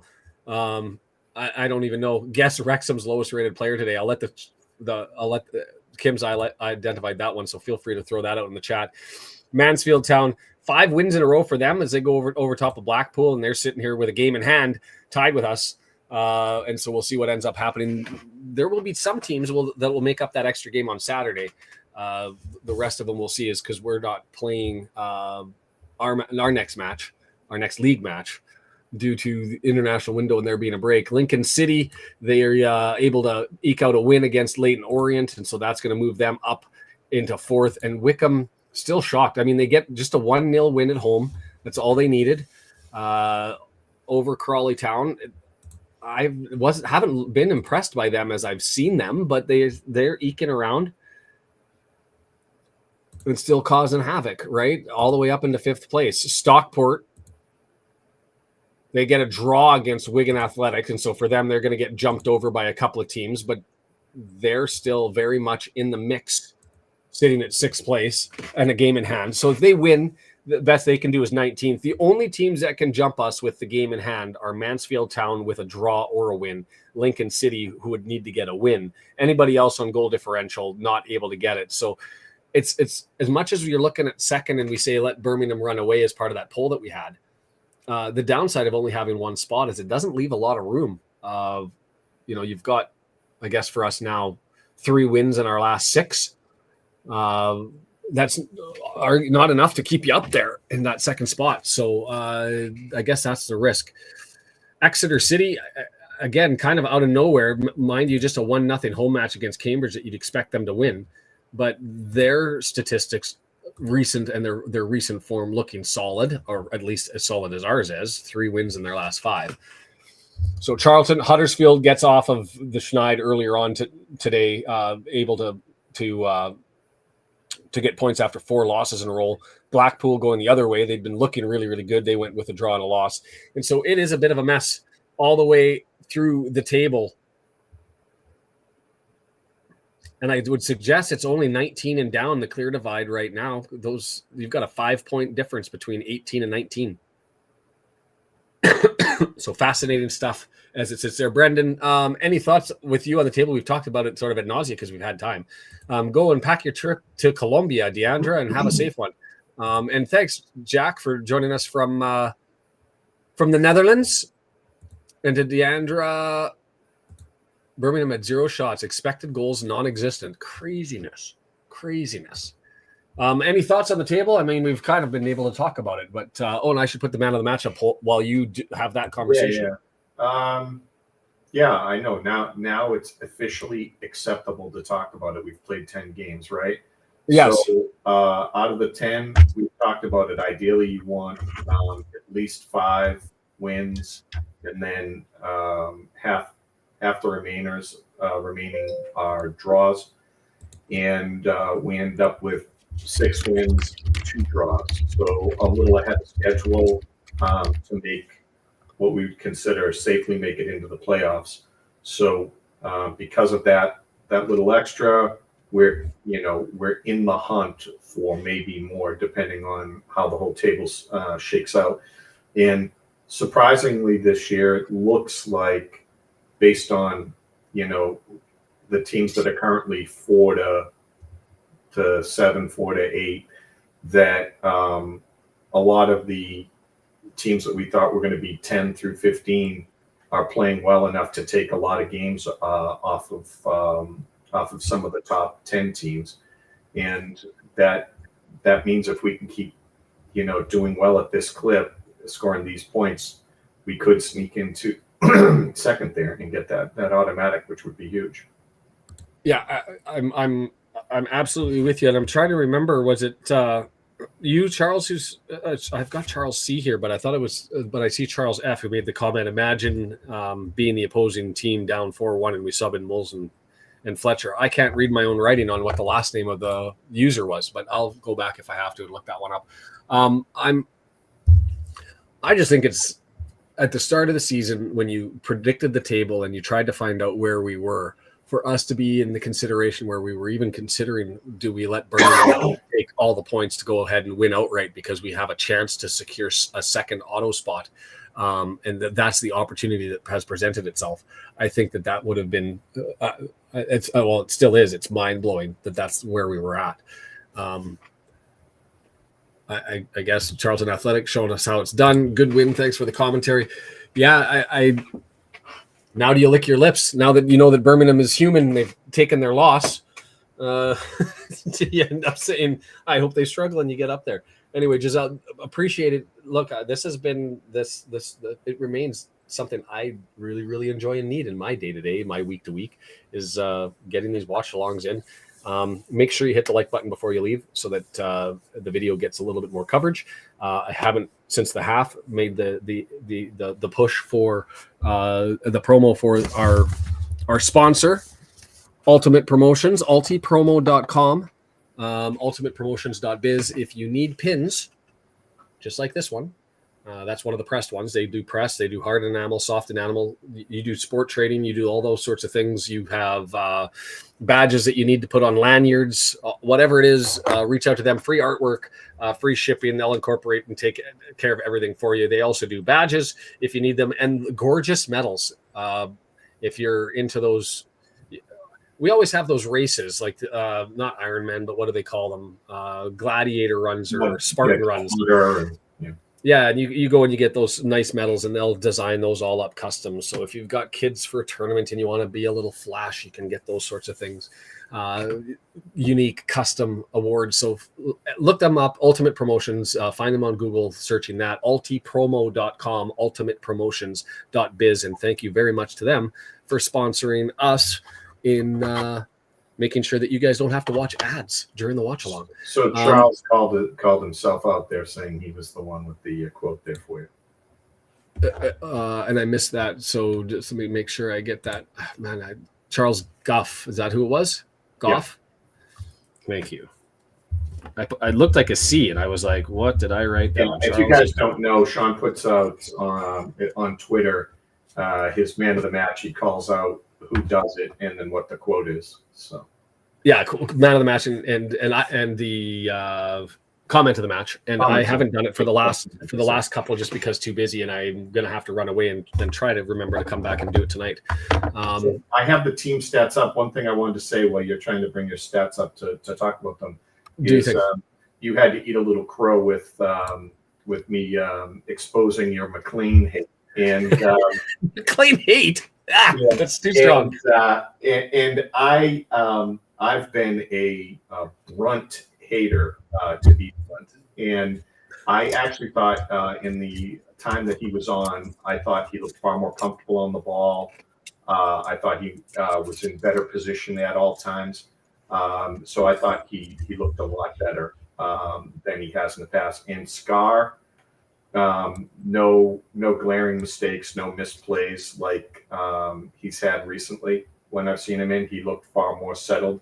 And I thought obviously EOC looked awesome on the right side, playing up a little bit more. He was everywhere with the freedom to go. It was almost like he was a kid in a candy store. He was like, "What do you mean I get to run away from my center back position to run all the way up to the?" Yeah, but even more than that, it was the attacking the pass that would be in front of Scar. He was constantly spotting that and cutting across, and it was like, this is what I've been yelling at you guys for all year. Like I'm doing what I wanted you to do. Yeah. Yeah. And he's like, now I'm up here. Now I'm showing you how it's done. Now I'm cutting that thing off and making sure nothing starts. So that he had to be happy. Yeah. So Charles, appreciate you being here. Glad you enjoyed this one. Enjoy fixing the lawnmower, and I'll remember Charles Goff. I think I said Guff. Maybe that's just my Canadian pronunciation more than anything else. I don't know. Do they do polo shirts? Are you talking about the club? Yes, they do. And time to take off badges. We don't need no stinking badges.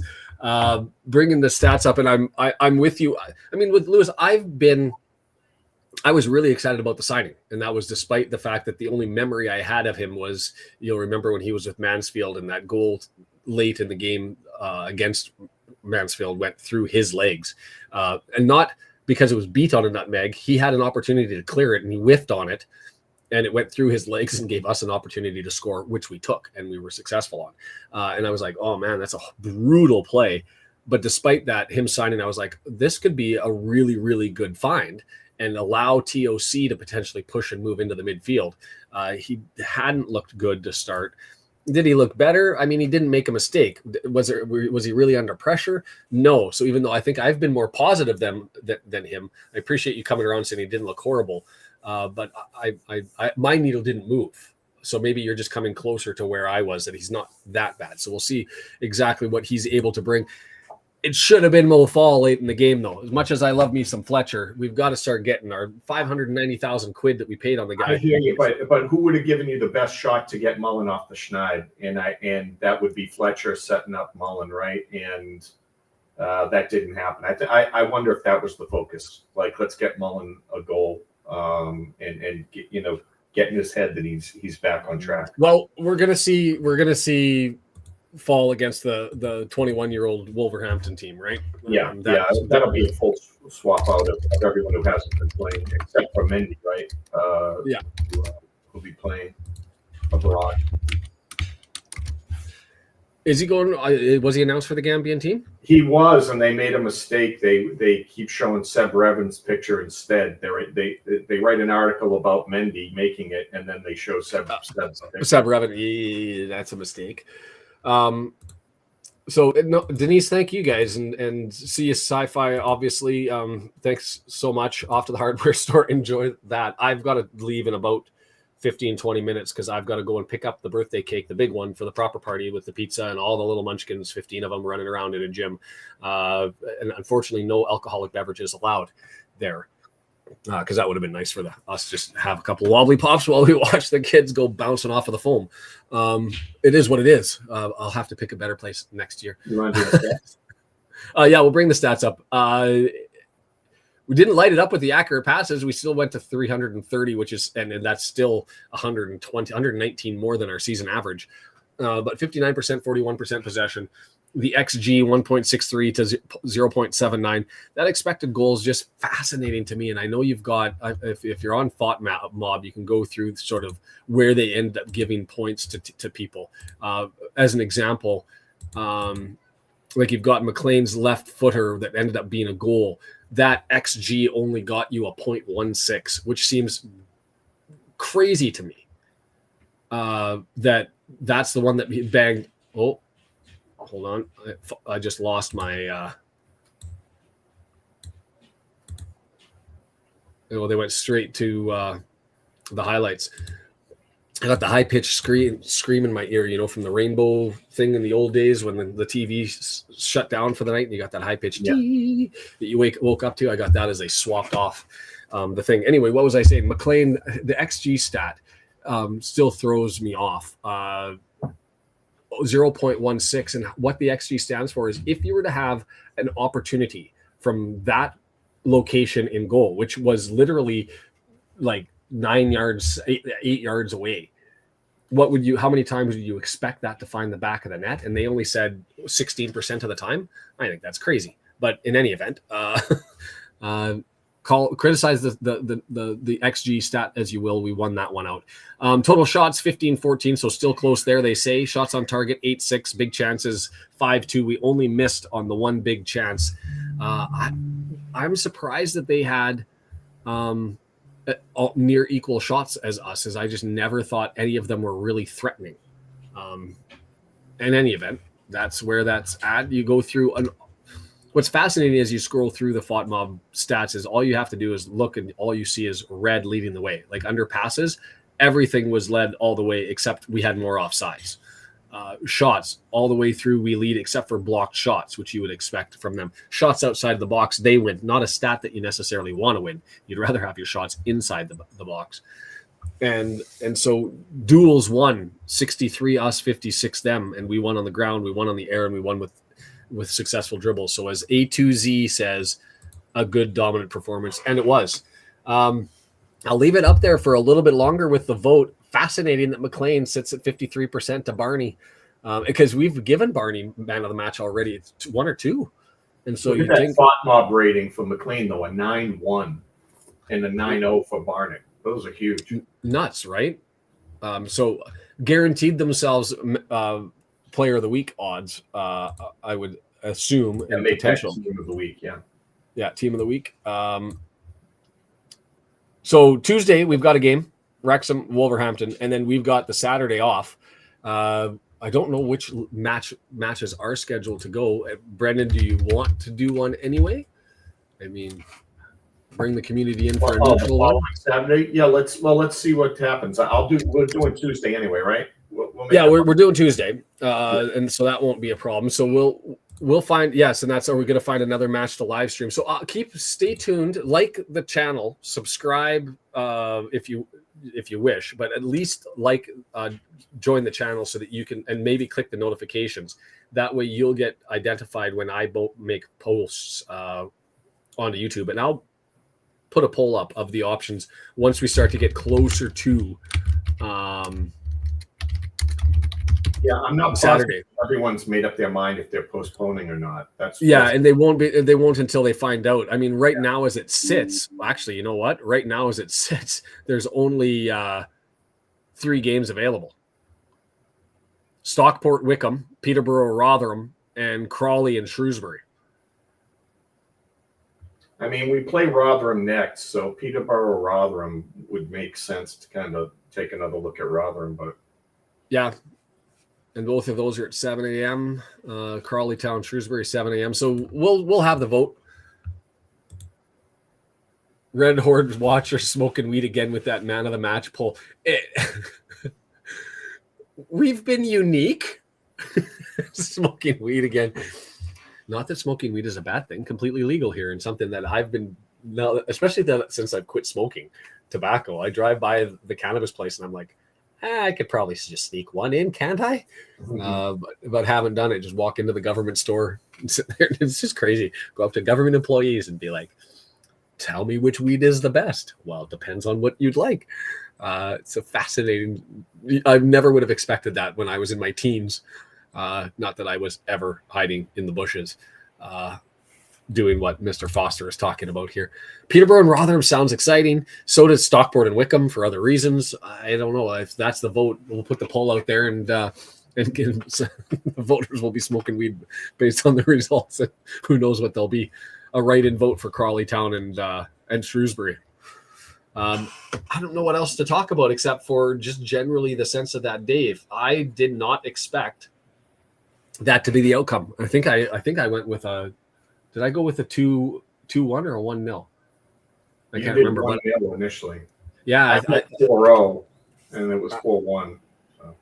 I didn't think that Northampton had been defensively sound, not as good as Stevenage, but still defensively sound. So I thought, are we going to run into another buzzsaw sort of? Like, I'm still impressed with Phillips and their two center backs on that Stevenage team. If they were to be signed, I guess I should look up their gummies are the way to go. Yes. So my dad agrees with you. I expected that to happen. That's not what happened at all. And so what was it? Was it the race course? Was it the fact that we didn't have to travel 4 hours in a bus? Was it just the training session that ended up banging out some of the rust and fixing the deficiencies? Was it a combination of all three? Your first call, they went and changed their whole lineup just to adjust to us, and that just might have thrown them off. Yeah, that could be that too. So I don't know what to take away from this, except yeehaw, we got 3 points and we've maintained our record at home. But we wouldn't have another league game for 2 weeks. So to be sitting on a bad loss at home would have been really, really sticky, difficult. So this was good. Yeah. So our next league match is Rotherham away, which I would love to be at that game. Could stay at my Auntie Juice's house, not my Auntie Juice, my wife's Aunt Juice, and go and take that one in. Stupid buying a house and all that sort of stuff. But the race course is a superpower. That's probably true. But then is the bus our kryptonite? I mean, our away performances, to be fair, haven't been that bad. You can go to FBref, footballref.com, and look up the home and away stats as they are. We haven't been that bad. The biggest difference being we just don't score on the road, but we've been defensively solid and we've been able to eke out points. But you look home and away, and I don't think it's updated with the recent matches here. But we're second in the league, just behind Birmingham City. You look home and or away, and we're mid-table, a little bit below. 1 win, 2 draws, 2 losses, 5 points. So not horrible. Goal differential at Wrexham on top. Are we really? Yeah. We had 2 more than Birmingham and 3 more than Lincoln.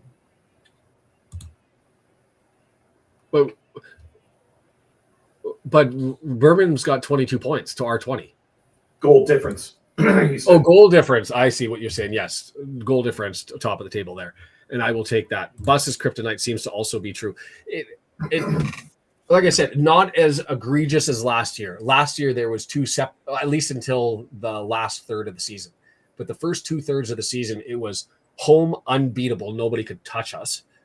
And away, we just looked like a completely different team. Or even when we played well, something happened and we couldn't come out with 3 points.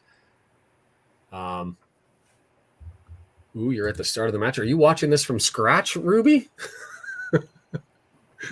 You can go through the whole thing. All those who are going to Rotherham, be careful of the stairs. Trust me. I don't even know. 0.6 goals away. Yeah, it's this year. I felt at least like we've been in more games away from the Kairos. So we'll figure out what's going on there as time goes on and as we start to make our way really through the teeth of this. It's interesting with that Rotherham match. That's sort of the kickoff for us of what I've said was a tough run. It's interesting. I was expecting and hoping for a little bit more. At the end of the day, this 4-game set that we had against teams that I qualified as sort of lesser thans, we went with just 2 wins out of them because we ended up Stevenage, buzzsaw, and then the other away point. It's still impressive. But now we get into another set of teeth. We've got Rotherham, which still a solid squad, but struggling. And then you go Huddersfield, Charlton, and Mansfield, and then Stockport. Ding, ding, ding, ding, ding. So we're into the weeds again before we get to. It doesn't get much easier after that. Exeter City's near the top, Barnsley, and then we get our reprieve, and I call it a reprieve. Burton, Cambridge United, Bristol Rovers, all near the bottom of the table. Yeah, but I think that we've had a much harder first half scheduled than second half. A lot of the big teams will now have at home, so I would think that we have a good chance to be playing better in the second half of the year, presuming there's not any injuries, right? And if that's the case, then we thought it was a tough start. If a quarter of the season you're going to have a tough time based on what the schedule looked like, it would have been the first quarter of the season, and we've definitely exceeded expectations. Right, we didn't blow doors, but we're second in the table, and we got the kind of points that we felt we needed to feel like we would be in the playoff race. Yeah. So I mean, all positives. Yeah, for sure. I don't know what else to contribute to this. It's been a miraculous day, except for much thanks for W&G. I know that you had the internet stuff, but I massively appreciate all that you do for the channel. Obviously for Brendan, who continues to show up and help with the production side of things to free things up in my busy schedule. For us, our house is out of our possession next week, I guess a week and a half. So it's actually a good time to have a cancellation because it'll give me some freedom to be able to potentially go and do some other things. We've got that's all happening. And then we move the month after the renovation start in earnest, starting on October 18th. So right before the next set of matches. So it's craziness here, works nuts. And I appreciate this because I look forward to this every single week, being able to meet, not just to watch the Wrexham, but to be able to be with the community and have a chat and have a laugh and embrace and enjoy everything that Wrexham has become for so many of us. So thank you to all of you guys for contributing to that. Brendan, did you have any parting shots? No, I'm going to be really itching for that Rotherham game, I'm sure, though. 2 weeks off of the regular season is tough. So, yeah, hopefully it'll go right. I wonder when they'll reschedule that one, because that would be interesting to see, because it's always one of those things. You get the cancellation, you get that long break in between matches, and then you end up feeling like you're getting punched in the face with Wrexham because all of a sudden why don't they just move it directly to Tuesday? Like, just go, boop. Hop over. I mean, I guess that would be back Tuesdays, but no, I mean, you're skipping Saturdays. So yeah, they could. They could. I mean, you're getting your international players back late, and so I'm not the manager, but I would like to have that game played sooner rather than later. I'd rather know results than have games in hand, and we know that from last year. It feels better being at the top, even though we've played an extra game, rather than being sitting here. You take 3 points away from us, sitting at the top of the table, and all of a sudden we're going into this sort of lull on 14 points, sitting 8th 9th, 10th, but looking up and hoping that we can get up there and climb. It's a very different story. And at least that's where I think it is. I'd have to go back to the table. I'm going off of memory. Sorry, we'd be at 17th place. So yeah, we'd be sitting in 5th place rather than in 2nd. It'd be a very different sensation, I think, going forward. And I like the positivity that going and getting results. But at least Birmingham, everybody seems to be postponed. It's just going to be those 3 matches as it presently sits. And we'll see which one we cover. I watched the polls for that. I don't have much else except this was fun. I have a blast doing this and have a blast chatting with everybody. And thanks. That's awesome. D. Foster, my membership commitment is a reflection of the efforts of both you and I, Brendan, as well as the broader community. Can't imagine being anywhere else. And that's the craziest fun part about this is the thanks to go out to the people who are helping. That there are people who actually compliment and really enjoy what I end up throwing out there because I know really little and I've never broadcasted before, but people are intrigued by, but more importantly, the chat rolls, and we've got good people. And so it's awesome. And so have a wonderful week. Enjoy spending time with you and yours. And we will see you guys Tuesday for the Wolverhampton one. Jason getting to take that one in. And Jason, if you're watching this at the end, I'm jealous and I'm mad at you. But I'm appreciative that you're bringing me some kit. So that'll make up for it. By the way, I picked up the long sleeve caramel and raspberry swirls. So I'll be able to add those to the collection. Oh, you can buy those or they're only in the shop? I don't know if they're online. He told me that they were available in the shop. So I said, grab them. And man. Do you want to message him and go to the shop and see if they're not there? And if they're not there, talk to him. If you don't have his contact information, poor Jason running back into the shop. He's like, I can't go in there. I'm spending too much money. So, but yeah, jealous of Jason. This was a fun one. It always is when you put 3 points on the board. Thank you to everybody. And we'll sign off. We'll see you Tuesday. And then we'll have to suffer through a long break together. Maybe we can come up with, we'll have that one game where we'll get together in the interim for everybody to fill the gap a little bit. Thanks for being here. Enjoy your weekend. Enjoy until Tuesday, and we'll see you then. Okay, bye-bye.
After a conquo,